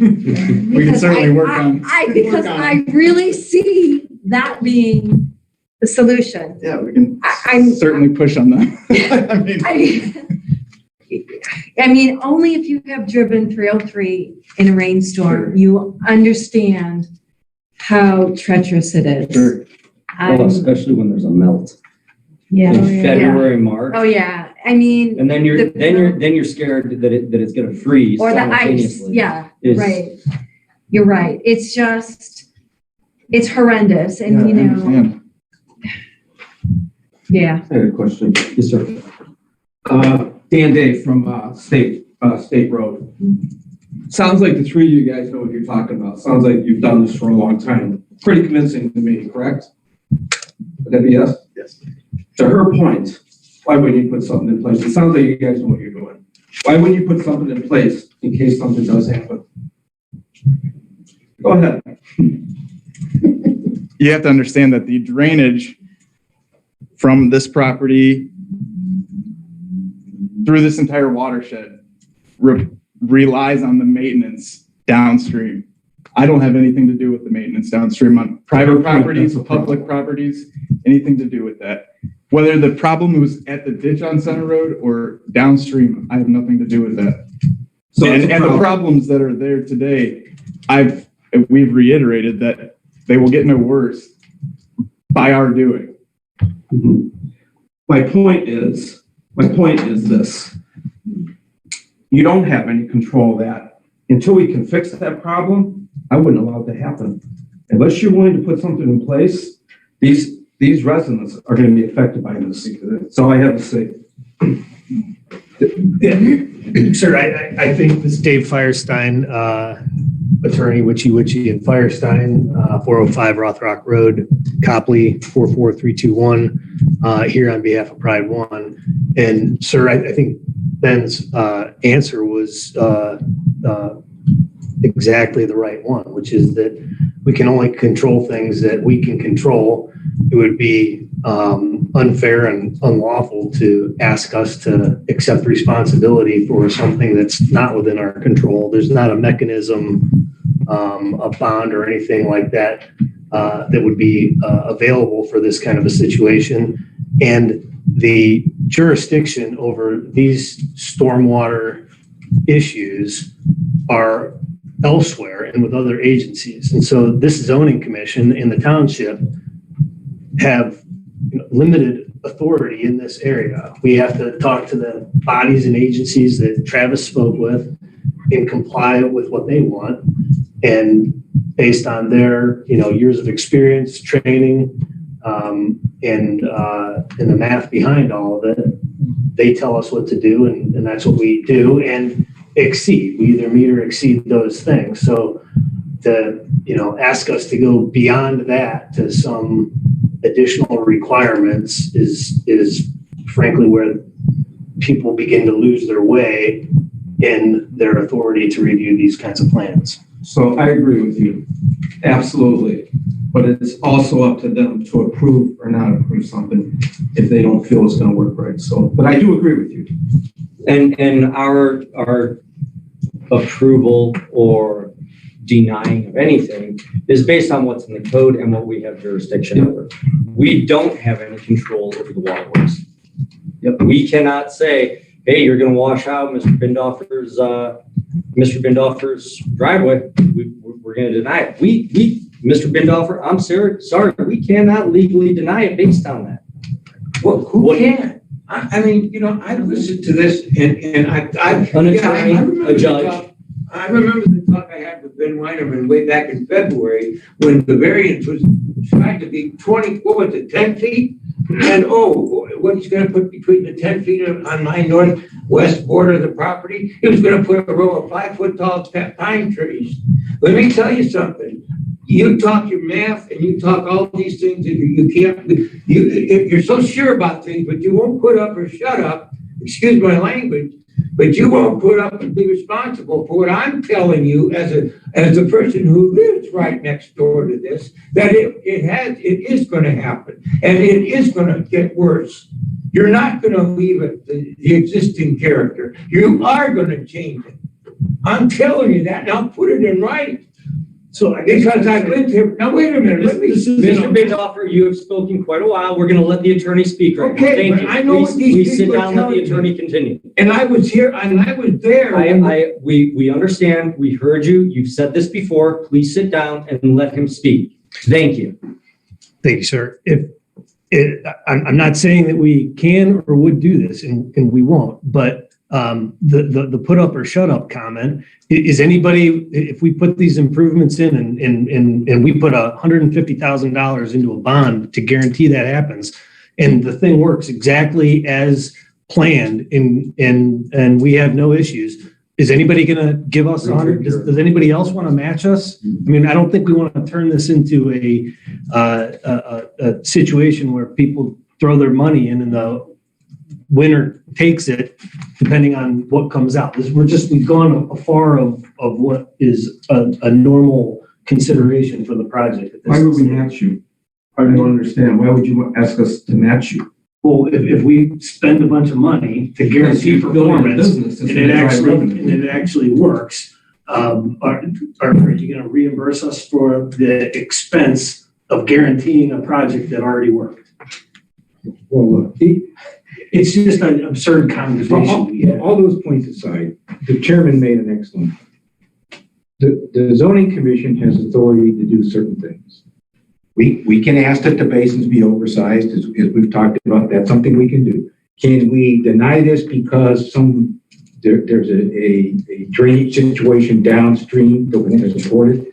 No different than if we wanted to deny it because we think there ought to be a turn lane on 303, and ODOT won't put a turn lane on 303. We can't order him to do something that the agency that has responsibility and control for won't let him do. So if we made a condition of approval, you have to have a turn lane on 303, and ODOT said no, that would not be a legitimate basis for refusing this. So we have to stay within our lane. Now, we can do things to help this as much as we can and to protect our residents as much as we can. But if the commission goes beyond its authority, all we're doing is we're asking for a problem. And so we need to keep this within reason. And I think that's the point you were attempting to make. Can I make a motion to extend 15 minutes? Second. We're going to need more, but I was going to say, why 15? We'll start with 15. Yeah. Continue on. So moved by Manley, seconded by Fisher. I'm sorry, Fisher, seconded by Snyder. And all in favor? Aye. Anyone opposed? Okay. Really? No one's opposed? Can I? I think if we could work together on this and somehow find a solution that is happy for everyone.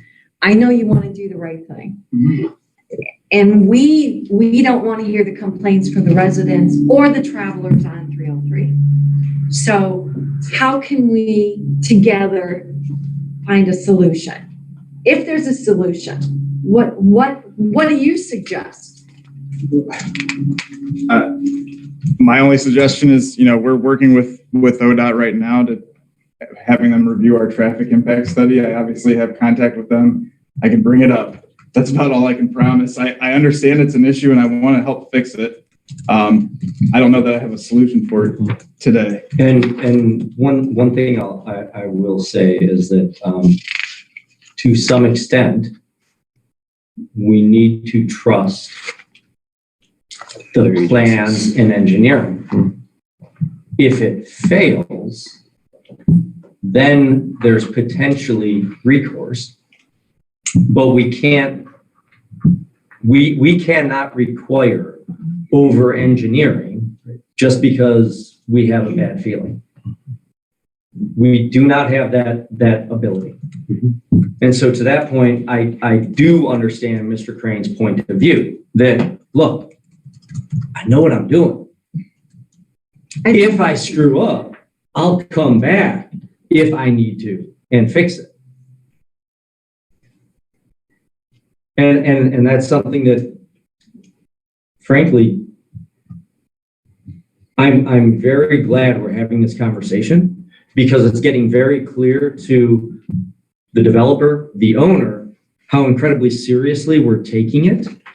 I hope Mr. Bindoffer understands that we are also taking it very seriously.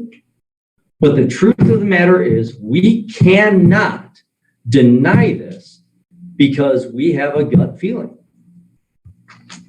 That's not how the regulations work. The regulations are pretty simple. You either meet them or you don't. And if we meet them, at this point, they have a conditional approval from the BZA. If they meet our regulations, if they have what is in Chapter 11 in their plan, and they meet all of the zoning regulations, we have to vote on it. You can't deny it. Mr. Marzullo, just a quick point. So we received the response from the Medina County Planning Commission from last night's meeting this morning at approximately 8:28 a.m. I don't know about the rest of you, but I've been working since 7 o'clock in the morning. I haven't had a good chance to review this. I don't know what the appropriate procedural item to pursue at this point would be, but I don't think I am in a position to be able to go through a set of conditions when I haven't had adequate time to review this. If you would like to abstain from the vote, you certainly can. Okay. Yeah, absolutely. Are you finished with that? Yeah. I just wanted to make sure two other things, and this is not part of the preliminary, so I just wanted to note them. So two of the conditions on the that the BZA provided was sufficient mounding, screening, and or buffering shall be installed and determined and approved by the Hinckley Zoning Commission. And then along with sufficient mounding, a minimum of 6 foot of fence shall be installed along the south side of the property. I see the fence. I don't see any mounding. And at least on point 4 where it says along with sufficient mounding, I'd assume that there has to be some level of mounding on the south side and that water is going to be flowing through there. So just make sure that when you come back for the final, if it's not on here and I missed it, make sure we're seeing wherever the mounding is. Sure. Yeah, there's no grading shown on this plan, so you wouldn't see it. Yeah. That's correct. Yeah. I just saw a full landscape, what looks to be a full landscaping plan, but there's no boundary.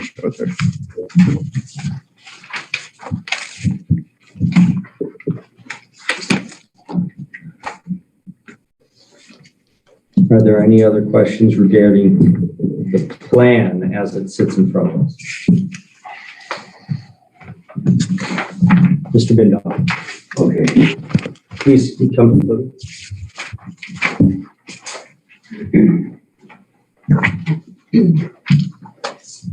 Once again, I'm going to start with what I said before.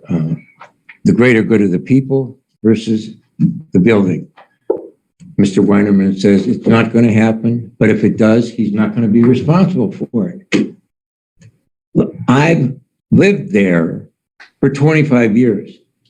Throw the math out the window. I can tell you what I've seen, what I've taken pictures of when the civil and engineering, their excuse for the Army Corps of Engineers came out. I was there. And again, picture, I'm lot 6. Lot 5 is out of the picture now. Right on the border of lots 5 and 4, where the construction is supposed to begin. And I do get, at one point I thought that the zoning is still, and this is a question, I still have the 100 foot to the side of me and to the back of me, correct? Or do you know that? What is the question? You still have 100 foot. I want to make sure that my variance is that I have that 100 feet. Because as I started to say when I had that conversation with Ben, and I remember it very well, that's when they wanted to put that retention pool 10 feet from my northwest corner of my home and tried to tell me that it wouldn't drain. Now, and I tried to ask the question, if you aren't controlling the water, who do I go to tell you? And let me add this, when civil and engineering was out there, I talked to the man. His name is Dave. I have his cell phone number, and I talked to him right then and there. And right on that border between lots 5 and 4, there was a pool of water. And on the north and south of it, there were small rivers going into that. And they were over 2 foot deep. And that was before the trees and everything covered it over. So who knows what it's like now? I'm not going to go, I could, but it's full of poison ivy. But to say that, the other thing. What is the proposed solution? The issue is that you can't have any more water coming onto 303. When I bought my home. What is a proposed solution? It is to put the retention pools on West 130th so that all the drainage goes into where the regular commercial does. That's what I was told at first. That's illegal. This land is designed to half drain one way and half drain the other. Well, all right, let me tell you this. And you can do the measurements, or you can have your engineers do the measurements. My home, my lot is at the high point. It's at the apex, meaning all the water, when it rains, and I took pictures of it every time it rains, there's no water in my culvert. None, maybe a couple of inches.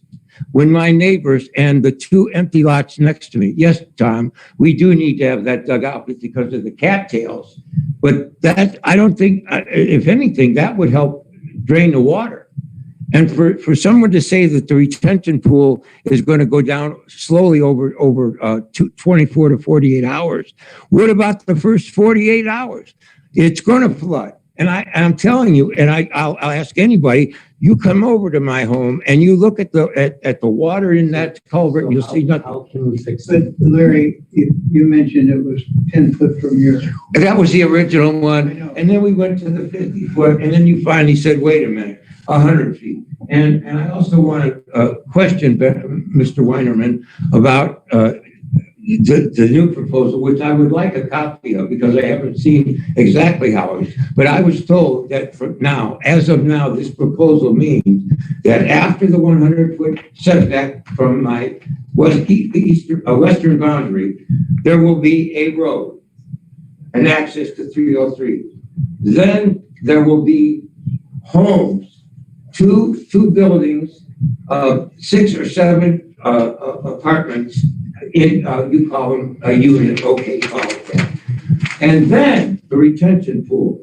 And that would have to be right at the edge of the Buzzard Goose where this tire mass is gonna go.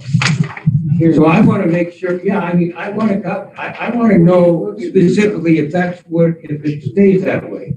And I'm directing that directly to Mr. Weiner.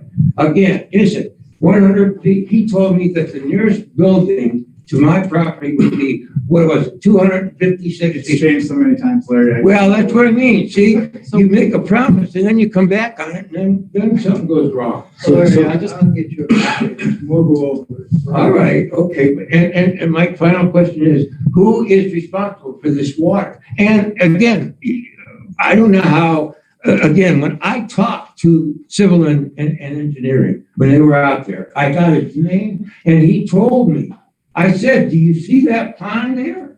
And it was a pond of water from the rain that had been there before the trees covered it up. I'm gonna go, I'll probably go out there again today just to see with all the rain we've had. And believe me, it doesn't go away within 24 to 48 hours. So they already have a water problem. Is it a detention basin? No, it's a regular pond. That's why it doesn't go away within 24 to 48 hours. It's not designed to. What is your proposed solution for the water? Fill it up with land, fill with soil. Or and if you put a cement over it and you cut the trees down, then like one of the gentlemen said, and even Mr. Snyder, you know, I don't know how far down on Center Road he lives, but I'm right next to it. And if I get water in my culvert on the front, yeah, I'll sue.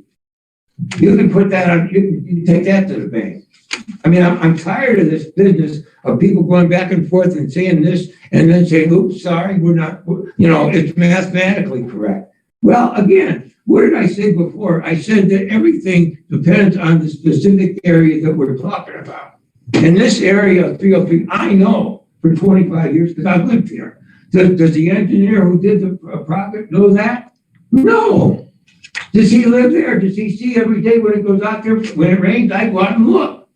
Does he do that?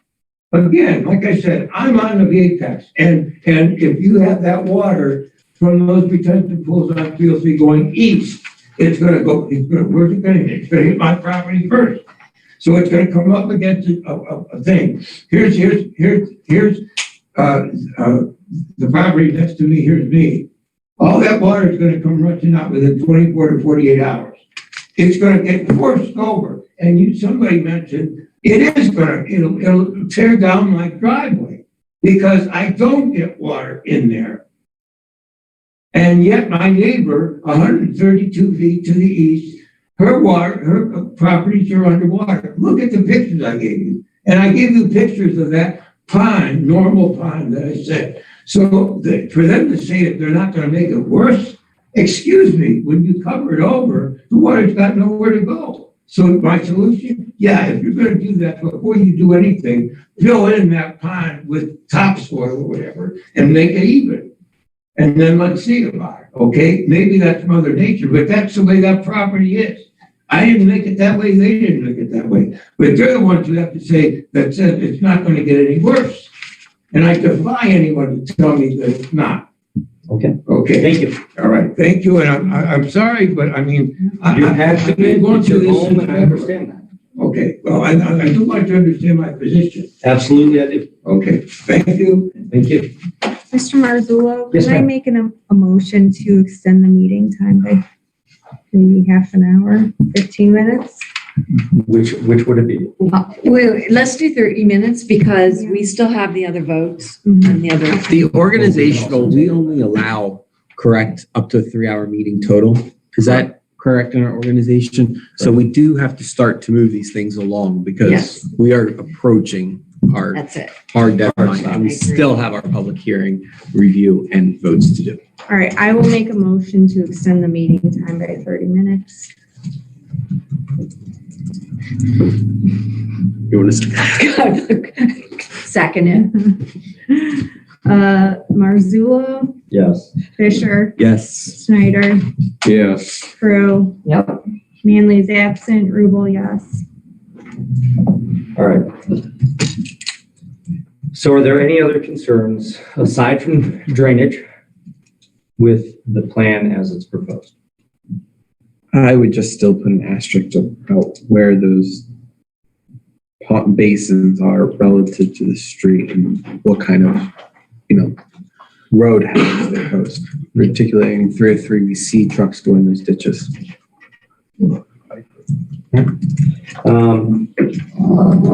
Now we'll go through A through N on the preliminary site plan submission requirements and determine whether or not these specific requirements are met. If they are met, then we can go to our final action, which is to vote. A property location map, yes. The location of existing structures within the development area and access points. I believe that is also marked. The general location of existing buildings, parking, and access drives on parcels within 100 feet of the site. Looks as if they're there. Yes. A topographic survey of the proposed development area with contour lines at 2-foot intervals. Do we have that one? Yeah. It's in one of two. Existing major vegetation features, wooded areas and large isolated trees, 1 foot or more in diameter. I don't know if those there are any. Location of wetlands as depicted on a delineation produced by a professional wetland specialist licensed by the state of Ohio. The floodplain boundary and floodplain elevation as delineated by the Federal Emergency Management Agency, rivers and streams and the related river or stream banks, ponds, and water courses. There's the water.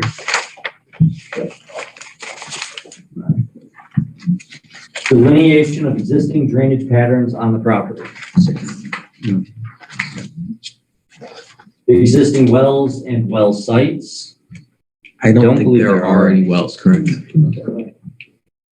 The general location of development areas identified by use, including any fee simple lots and restricted open space areas, if part of the proposed project. What is a fee simple lot? Well, it's, there's no liens or anything about it. You guys are the attorneys. Well, he doesn't have any lots. So that means Yeah, so it's single parcel. there are no individual lots. So it's one. So it's all one lot. It's all one lot. So it's all one parcel. How many dwellings are there? 117. Okay. Yeah, and he does show the location of the dwellings and the proposed location of the dwellings in the road. But he doesn't have lots, so there are no lots shown.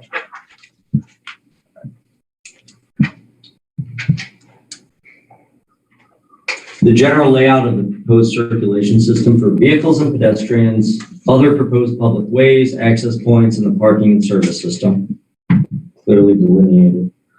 A summary table showing total acres of the proposed development, the number of acres devoted to each type of use, including streets and open spaces, and the number of dwelling units by type. Right there. Site information. Thank you. Proposed phases if the project is to be developed in stages, indicating the phases during which any common facilities are anticipated to be constructed. It's all one phase, right? Correct.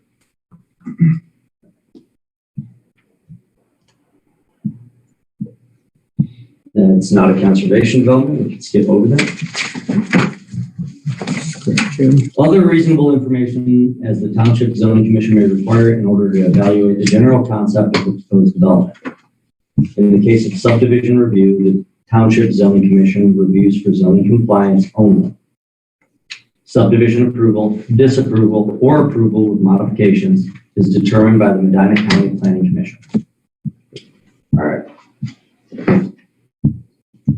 So ultimately, now that we've identified that it does have A through N as what's needed, we need to look at what our actions are allowed to be based on 11.9, which is approve the site plan as submitted. Return the site plan to the applicant with specific conditions not included in the plan as submitted, such as, but not limited to, corrections or changes to the general lot layout, open space arrangement, or on-site control of access to streets. A revised hardline drawing with the specific conditions and/or alterations must be resubmitted prior to approval.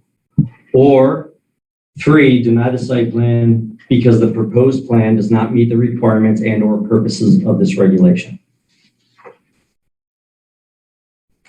Do any of you have any questions regarding whether or not the plan lines up with the zoning resolution as it's currently written?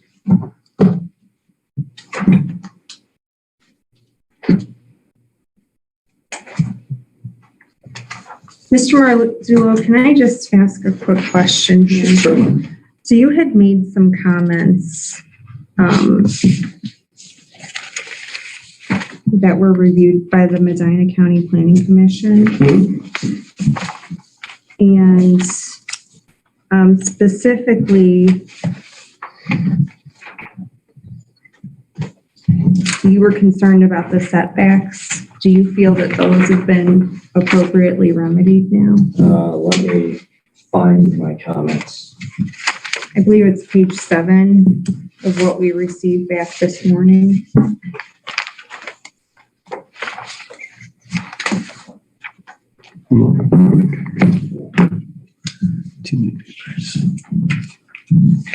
That's for ponds. Yeah, so is that what we've determined? That's what we were Is just not a discussing. pond? Okay. There it is. But that's what I thought we determined. Okay, I just want to make sure we're 100% that we address these issues. Yeah, and that is the exact conversation we were just having. Okay, I just want So- to confirm that. Because we can't really look at it as a pond, it likely meets the setbacks, even as a dry basin. To Marcus's point about safety, I don't know what more you could do. An 80,000-pound truck, 6-foot chain link fence isn't going to stop it. For safety purposes. Really, I don't know what we can say about that.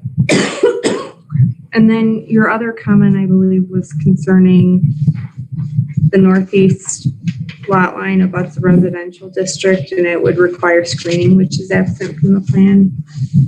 I'm not sure if that was. And I believe that's on the landscaping. They do show the use of trees, or whether or not that's adequate screening is a question.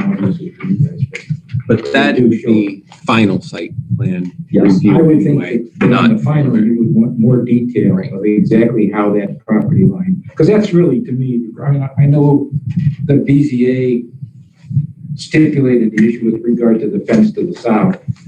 But I think from your standpoint, in terms of this review, how we buffer the residences to the north becomes one of the critical questions. And what's adequate and what's reasonable. So now I have a question for the board. Something that I came across last evening while reading.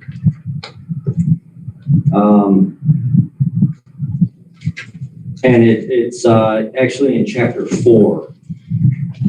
If we look at 4.1E.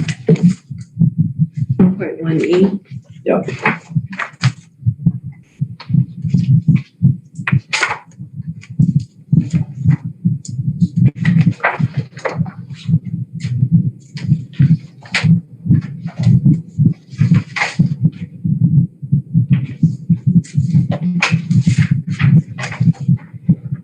And how that affects or applies to this project.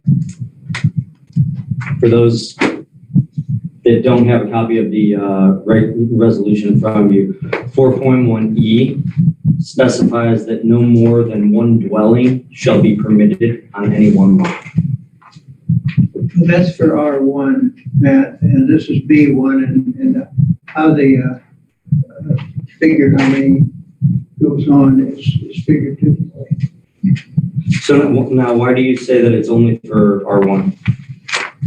Well, because B1 has its own way of determining how many units you can put on.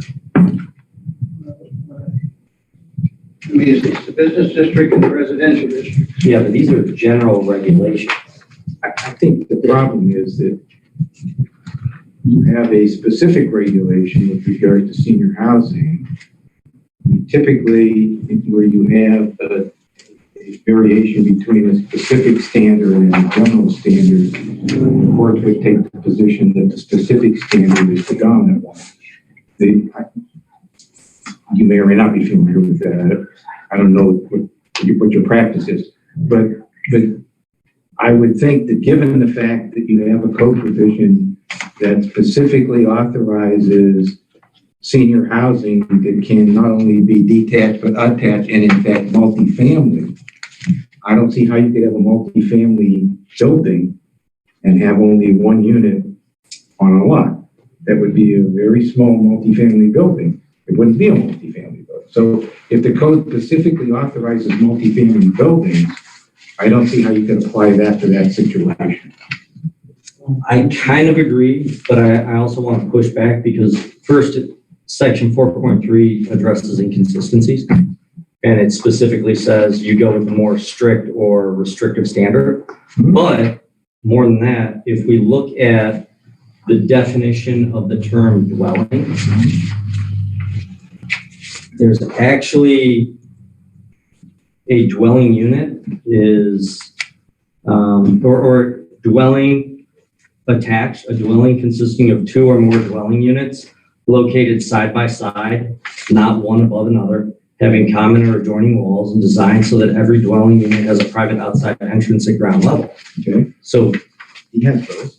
He does on one lot. So each unit needs to be on its own lot. No. I don't think so. I think, I understand what you're saying. And I think, as Tom's pointed out, and generally in terms of the R1 district, I think that would be true. But where you have a code provision that authorizes the Board of Zoning Appeals to approve multifamily dwellings, there's no way that you're going to have one dwelling on a lot if I have a multifamily dwelling. And the code specifically gives them the authority to do that, and they've approved this plan as a conditional use. I don't think that the application of that section would fly in this instance. I tend to agree, although I don't focus on the same words, because I would say, look, a multifamily dwelling, if you have a bunch of condominiums side by side, those are all separate units, multifamily, and that's all one. But I'm just saying that you have a contradiction there in the language. Well, what I would say is the bigger contradiction is that senior citizen residential facilities say independent dwelling units, which are either detached or attached cluster dwelling. And those are the words that I would focus on to say, look, this language says that you can have detached cluster dwellings. And how do you reconcile that with a single dwelling? You can't have detached cluster and have a single dwelling. So there's where I fall on the same position as you do. How do you not have detached clusters on individual lots? On one lot, because this would be for... Precisely, they would have to be on their own separate lots. No, I don't think so. I don't think that's the way it reads.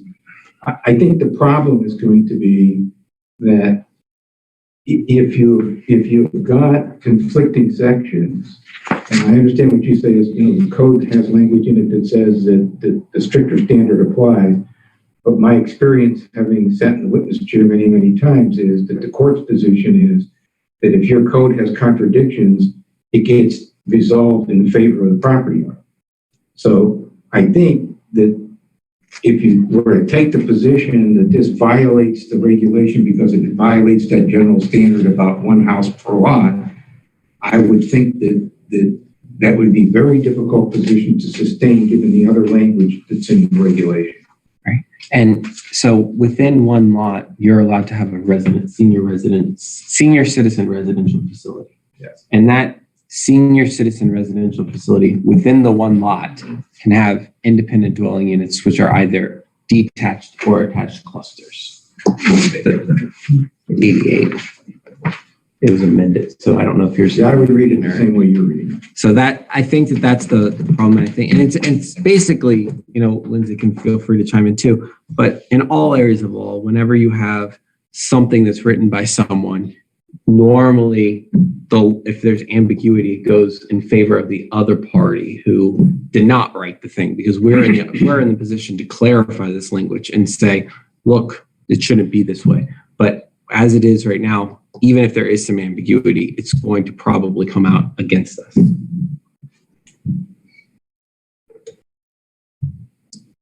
And then on top of that, you have courts favor property owners as opposed to government regulations anyway. So you've got two huge hurdles to cross. Yeah, I would say so. Okay, according to the way I see it, first of all, this is in a business zone, okay? So you have to take that paragraph that you're looking at out. Okay, you have to go to the business, to the B1, okay? Stick with me, Matt. Stick with me, okay? I'm with you. Okay, now you got to look at it this way. It's either, like, let's say it's just for, of course, senior government housing project, which it is not. It is a privately held housing development for seniors, following a different guideline, but the same guideline. Am I not correct? Okay, so therefore it is on one lot. And according to the 65 down there, senior citizen residential facilities is plural. So in other words, you can build 2, 3, 4 unit townhouses, whatever you want, because the homeowner is one. It's one business. It's just like a regular housing project, okay, in a business area. So whether you build a building that does industrial work or makes widgets, and he has 5 buildings, or you have 115 houses, 1 story, what have you, okay, it's on a lot, one lot. It's not broken up. So everything falls back to that one owner. That's why I said before, when it came down to the waterway and running off, is every course can go back after, like, let's say that owner and say, hey, your property is draining on it. That would be a civil action against an owner of a business, so, okay? But in this case, you have to go back to the B1, B2, and it's actually falling in the guidelines because it's a conditional use. So then we don't need to have permits pulled for ponds or lakes in the B1 or B2 district? Well, again, they're not ponds. What you guys are talking about. Totally different topic. Okay. If someone in the B1 district wants to put in a pond, do they have to get a permit? Yes. Why? Because that's ODN. No, that's ODNR. You've got a chapter on ponds. There's a whole separate regulation. It's a whole separate. I think the other issue would be, quite frankly, is that if there was an issue here in terms of interpretation, the body that is responsible for doing interpretations of the meaning of the code is the Board of Zoning Appeals, and the Board of Zoning Appeals has already ruled on this. So I think it would be, sort of disingenuous to say that you're going to send it back to the Board of Zoning Appeals to determine if they were right. Have they ruled on this specific issue? They issued a conditional use permit for the use based on the layout that you have. I mean, if I was I'm not giving a legal opinion, but if I was, I think I'd agree with Matt, just looking at this on its face.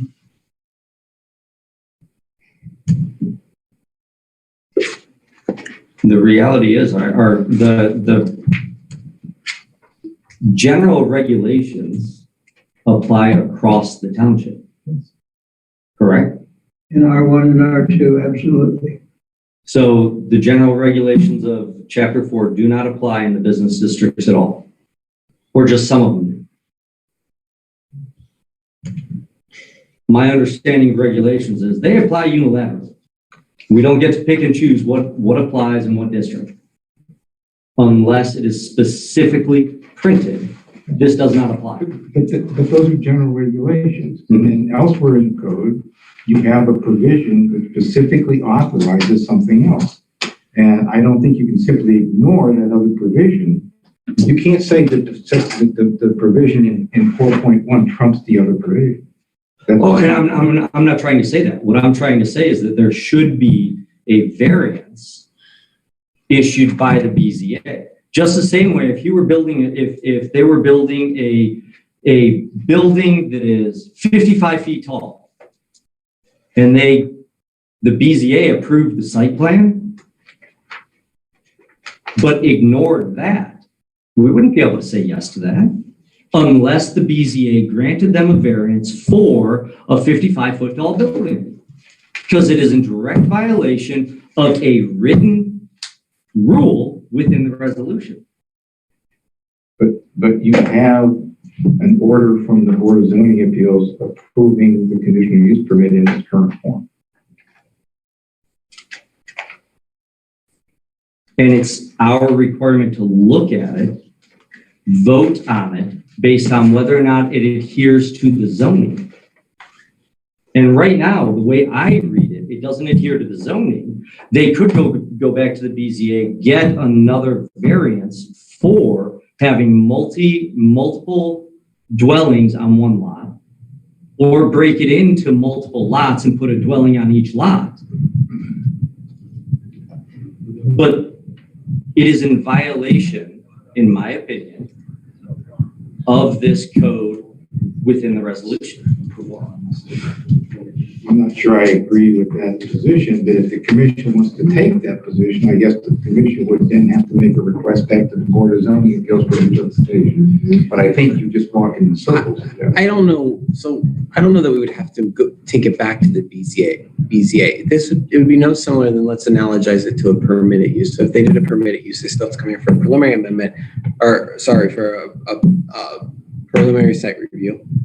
We say, no, there's some discrepancy with the regs. They then apply for a variance, and then it goes to BZA. So the mere fact that the BZA is already approved of it doesn't mean that we can't make a determination based upon some other violation or resolution. And then they do have the right to go back to the BZA, but we're not sending it to the BZA. All we're doing is saying yes or no, and then it goes back to the BZA. That would be the actual procedure, right? And let me just jump in here. Would this be an appropriate time to ask the prosecutor's office for a legal opinion about our obligations before? I call on our trustee to see what he says. Our boss. I don't think the trustees can really say. I just want to hear what his opinion is. He's really in tune to the way the zoning is. I would say this, and make the next one. If you're thinking seriously about denying this on that basis, I would certainly discuss it with the county prosecutor before I did that, because I don't think you want to do something that's going to needlessly expose the township. And I think that and again, I'm not an attorney, but I would think that might be the end result of what you're doing. I don't want to see that happen. At least get some advice and go in with your eyes open. If you still decide that's where you want to go, then that's what you want to do. But I wouldn't go in on a whim. I would make sure that you at least discussed it before you did it, because there's a lot at stake here. It's interesting, both of us are attorneys, neither one of us in this area, but we both are coming out on different sides of this as to how you interpret it. So, there is certainly some ambiguity or some room for, okay, what is the correct interpretation? And I think that's why you want to proceed carefully. And I just know, having sat in so many cases, that, as you indicate, typically any discrepancy gets resolved in favor of the party who did not write the provisions, number one. And number two, there is and it's just in Ohio law, there is a built-in bias in favor of the private property owner as opposed to the regulation. And so if there's a defect with the regulation, it generally goes in favor of the property owner. So I think you want to be careful about getting yourself on the wrong side of the power curve there. Well, I actually learned some at the Medina County Planning Commission last month, and they kept bringing up the purpose of a location. And one of the things that we can, or that we're expected to vote on this is whether or not the site plan meets the requirements and or purpose of these regulations. And everyone kind of assumes they know what the purpose is, but it's printed on page 1. And one of the purposes is to prevent excessive concentration of population. Now, I understand that's a vague statement. But when we're looking at 117 dwelling units on 17 acres. But you see, you're going back to the use. You're not reviewing the use. You're reviewing the development plan. The question of the use has been decided. It was decided by the Board of Zoning Appeals. You really don't have the authority to second guess the Board of Zoning Appeals as to whether or not the use is permissible. They've made a decision about whether or not the use is permissible. Your role and your limitations, you pointed out earlier in the meeting, in the other review, and even on this review, is whether or not they meet the standards for site plan approval. So I think you got to be careful about that too. I'm just trying to keep you out of trouble. We are quickly approaching our 10 p.m. cutoff. And so I would probably make a motion at this point because it's, at least in my mind, it seems like there's at least 2 to 3 people that are saying, get a legal opinion. We continue this until next meeting. Is that, we can do that, correct? Continue it even though they've submitted a preliminary. We have to review it within 30 days. We've begun the review, but we can table it until next meeting. Is that correct?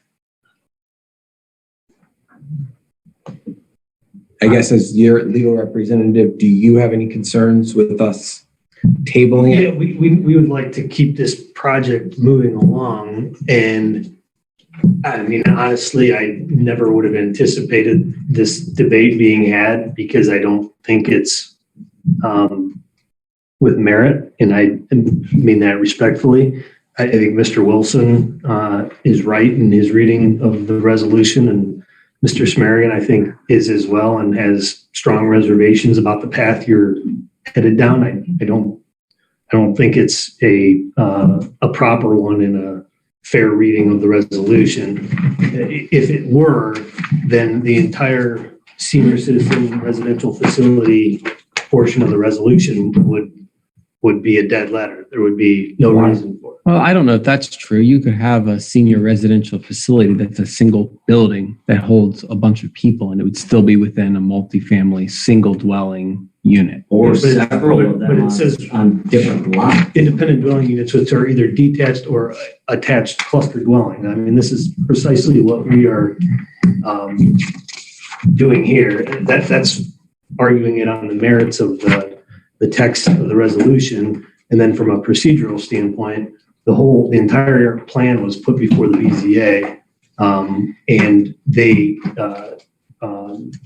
granted our conditional uses, which have all been laid out, which included the plan itself as constructed with the 17 additional conditional uses.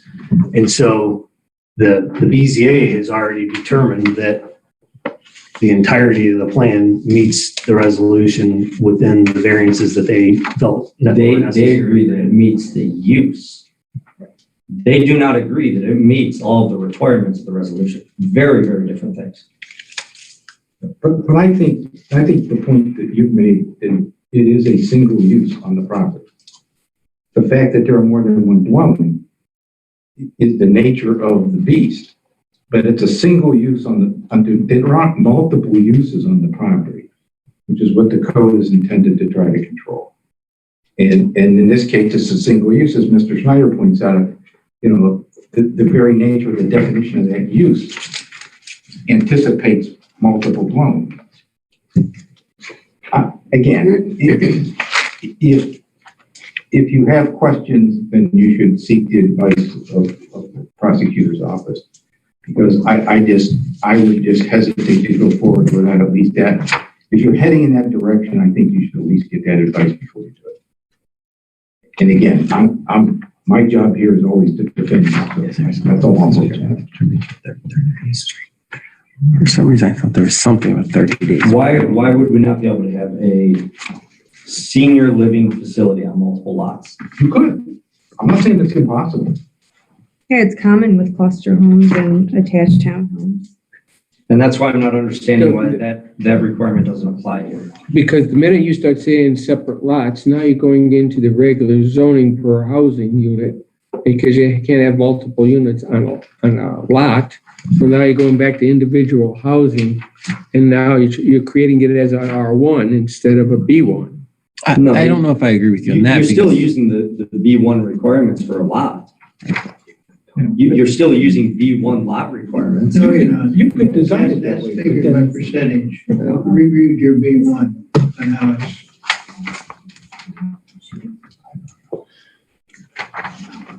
I just want you to be careful so that you don't get yourself in a jam. What do you mean by percentage?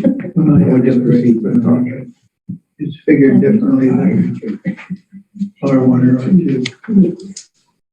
For maximum site coverage. Yeah. Yeah.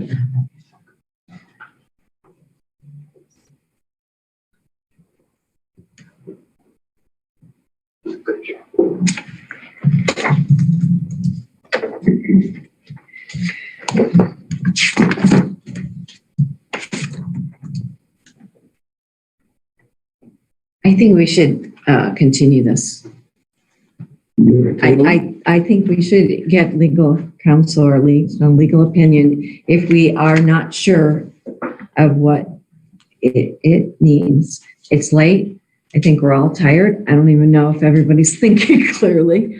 I know I'm exhausted. I too have been up at work since 6 a.m. So we still have something else yet on that we can either not vote on the text amendments, but it's 9:48. Yeah. 9:48. We have 12 minutes left. Okay. Okay, hang on. Trustee Felina, what's the time frame between closing the public hearing and when we have to? 11:90. So I just found something. I want to make sure that we have at least flushed this out. So 11.9 says D, failure of the Township Zoning Commission to act within 45 days from the date of the application was submitted or an extended period as may be agreed upon shall at the election of an applicant be deemed a denial of the site plan. And so it doesn't say who has to agree upon the extended period, but I just want to make sure that we don't run afoul of that language in 11.9D, which basically treats it as a denial. When was it officially submitted then? As of yesterday? Because that's when we got. I don't know.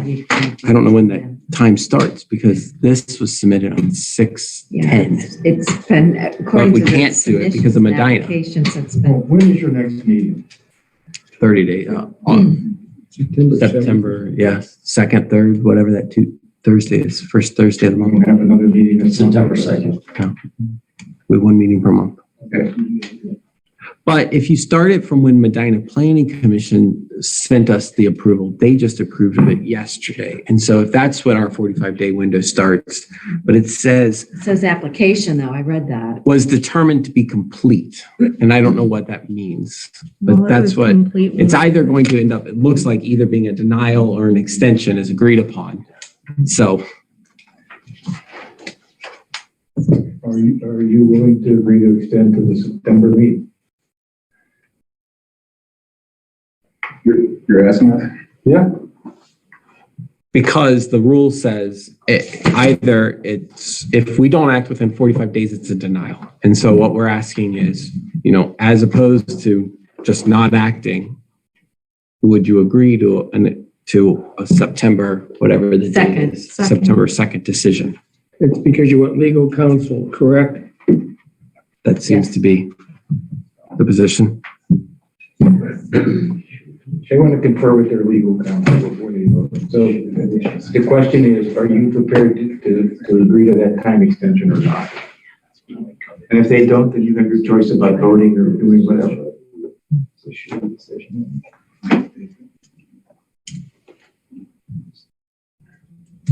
When are you running the time frame from? What? We don't know. We don't know. That's why it says 45 days from completion. And so we don't know if that means 45 days from when we got the Medina County Planning Commission, which would be today or yesterday, I should say. And that's where the 45 days or not starts. But that's why I'm trying to figure out, will you agree to until September? Because otherwise it's effectively a denial. What do you think the date? Can we have a special, can you call a special meeting? They have the authority to do Sooner than that. You can. Yeah, you can. that. You have the authority to do that. Do that. If the timeframe's an issue, I mean, I would hate to see us, dissolve, as you were saying, work this out together. I'd hate to see us dissolve into a fight over a couple of weeks. Right. If we can get an answer from the county prosecutor's office in a couple of weeks, why not have a short meeting with them just with that one subject and resolve it? I think that would let you get on to the rest of your business tonight, because you have some other things. We're not going to get to the other business tonight. It's going to be tabled. Yeah. Starting 9:52. Except for the vote. Does that make sense? I don't think we're going to the vote.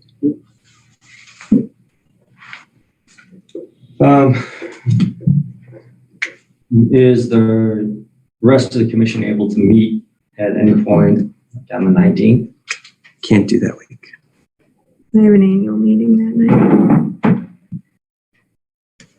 You can't do that entire week? No, that week's out. What's it look like for you the rest of the month? Anytime next week, the week of the 9th, or anytime the week of the 23rd is fine.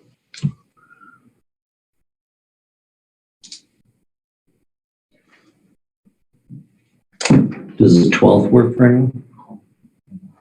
It's a week from today. Are you going to have the information back in a week? Do you need to be here? Or is your legal representative okay? I am.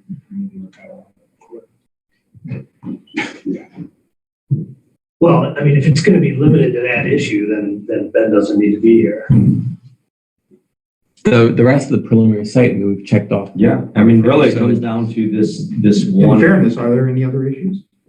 I don't think so. I don't think so. I think this is the one, this goes back to originally what I was talking about, the fact that we have to approve by what's written in the code. And what's written in the code is one dwelling, one lot. I need to know if we as a team can get on the same board and understand, all right, this is okay to have 117 dwellings on one lot because the BZA said so. Or do we need it to go back to the BZA and you guys say, all right, we're going to put it on separate lots? Or, I mean, do we even need a variance from the BZA saying, all right, in this one instance, they don't have to do anything except here's a variance saying that they're good with all these dwellings on this lot. So do we want to try to shoot for August 12th and anticipate that we can get the necessary conference with the county prosecutors between now and then? So, I'm available the 12th. I just don't know if you'll have an answer by then. I don't know how the prosecutor works. I think we can get an answer. And my concern is whether or not that's just R1 or 2, like Tom said, or is that general? Or is the B1 overriding that portion? The prosecutor's office can give you the advice as to where they think you stand with regard to that. Right. And I think you can make your decision from there. But I think it would be wise to at least have the advice. And I think that's better than picking it out of the air. And if they're willing to go to August 12th and you're willing to meet on August 12th, then I think that makes everybody at least reasonably happy. We can do it and do it wisely, whichever way we go. And it has to be. Would you guys be willing to go to the 12th to get resolution and just be done with this on the 12th?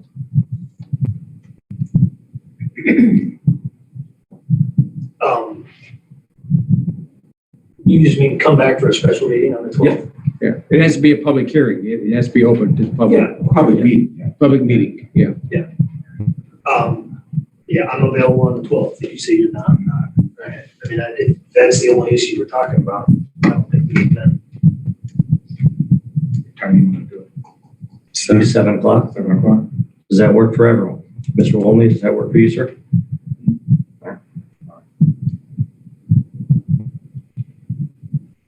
Trustee Kalina, work for you, sir? Yeah, I'm sure you'll be able to get information from the prosecutor, and I'll check that. Yep. All right, so at this point, I would entertain a motion to table conversation or table the vote until we have legal counsel from the prosecutor on this matter and have a public meeting on August 12th at 7 p.m. So move. Can I ask one more thing? Certainly. Do we want to because the next, Trustee Kalina, your next meeting is the 16th? No, it's 7th. 17th. So if we did the remaining public hearing comments on that date, we could also get them to the trustees by the 17th. Otherwise, we're tabling that until next month. It doesn't matter. I mean, if you guys are interested, we can table everything on the agenda to next week. Start with Pride 1 senior housing, complete that, and then you guys are free to go. And then we can carry about the rest of our business, basically have an additional regular meeting. And then, does that work for everyone? All right. Right, So, but what did Marcus just say about because we haven't done the text amendments or approved of them. Right. So what I suggested is go ahead and do that on the 12th as well to move that forward, because that way. And then it also we can get to allows the us trustees by the. Okay. it 17th. also allows us to address the new business that we Right. haven't even talked about. We haven't touched. Sure. So That's fine. I think that makes sense. It does, it makes sense. So, Bruce, if you'd like to amend your motion. I so move that we table everything until the 12th, and then we can, the 7th? No, the 12th at 7 p.m. 7 Okay, p.m. 7th at 7 p.m.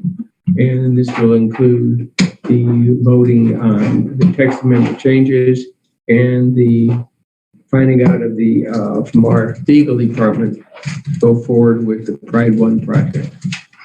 I'll second. Second by Marcus. All in favor? Aye. No opposed. All right. Well, now I think we're to the point where we need to get real close to adjourning. The chair report went to the Medina County Planning Commission both July 7th and August 4th. We've touched on pretty much all of it. I talked about virtually all the emails and questions that have come into town. I do have a couple of phone calls and voice messages of people on both sides of increasing, decreasing the acreage requirement, as well as I heard had a email from or a call from someone, Carly Alexander, that wants to know how to turn part of a residential area to a commercial and would like to know what steps to follow. My recommendation to Carly is to come to a zoning meeting, and we'll be able to outline that in a public forum. We received 2 public records requests, one from Diane Studer, one from David Firestein. The one from Christine Studer was all correspondence regarding text amendments. The one from Mr. Firestein was regarding all senior apartment communications. And as I said, we've also received an application for a conditional use permit for Buzzards Cove Screen Park. And we've received a very specific question from Michael David that I already read into the record. Anything from anyone else? Marcus? Oh, no. Lindsay? Nothing. Bruce? No. Michelle? Andrew? No. Trustee Kalina? No. Trustee Burns? No. Mr. Wilson? All right. So if there's nothing else, I'd entertain a motion to adjourn. Heck yeah.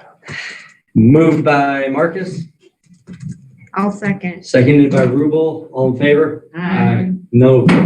Adjourned at 9:58. 2 minutes.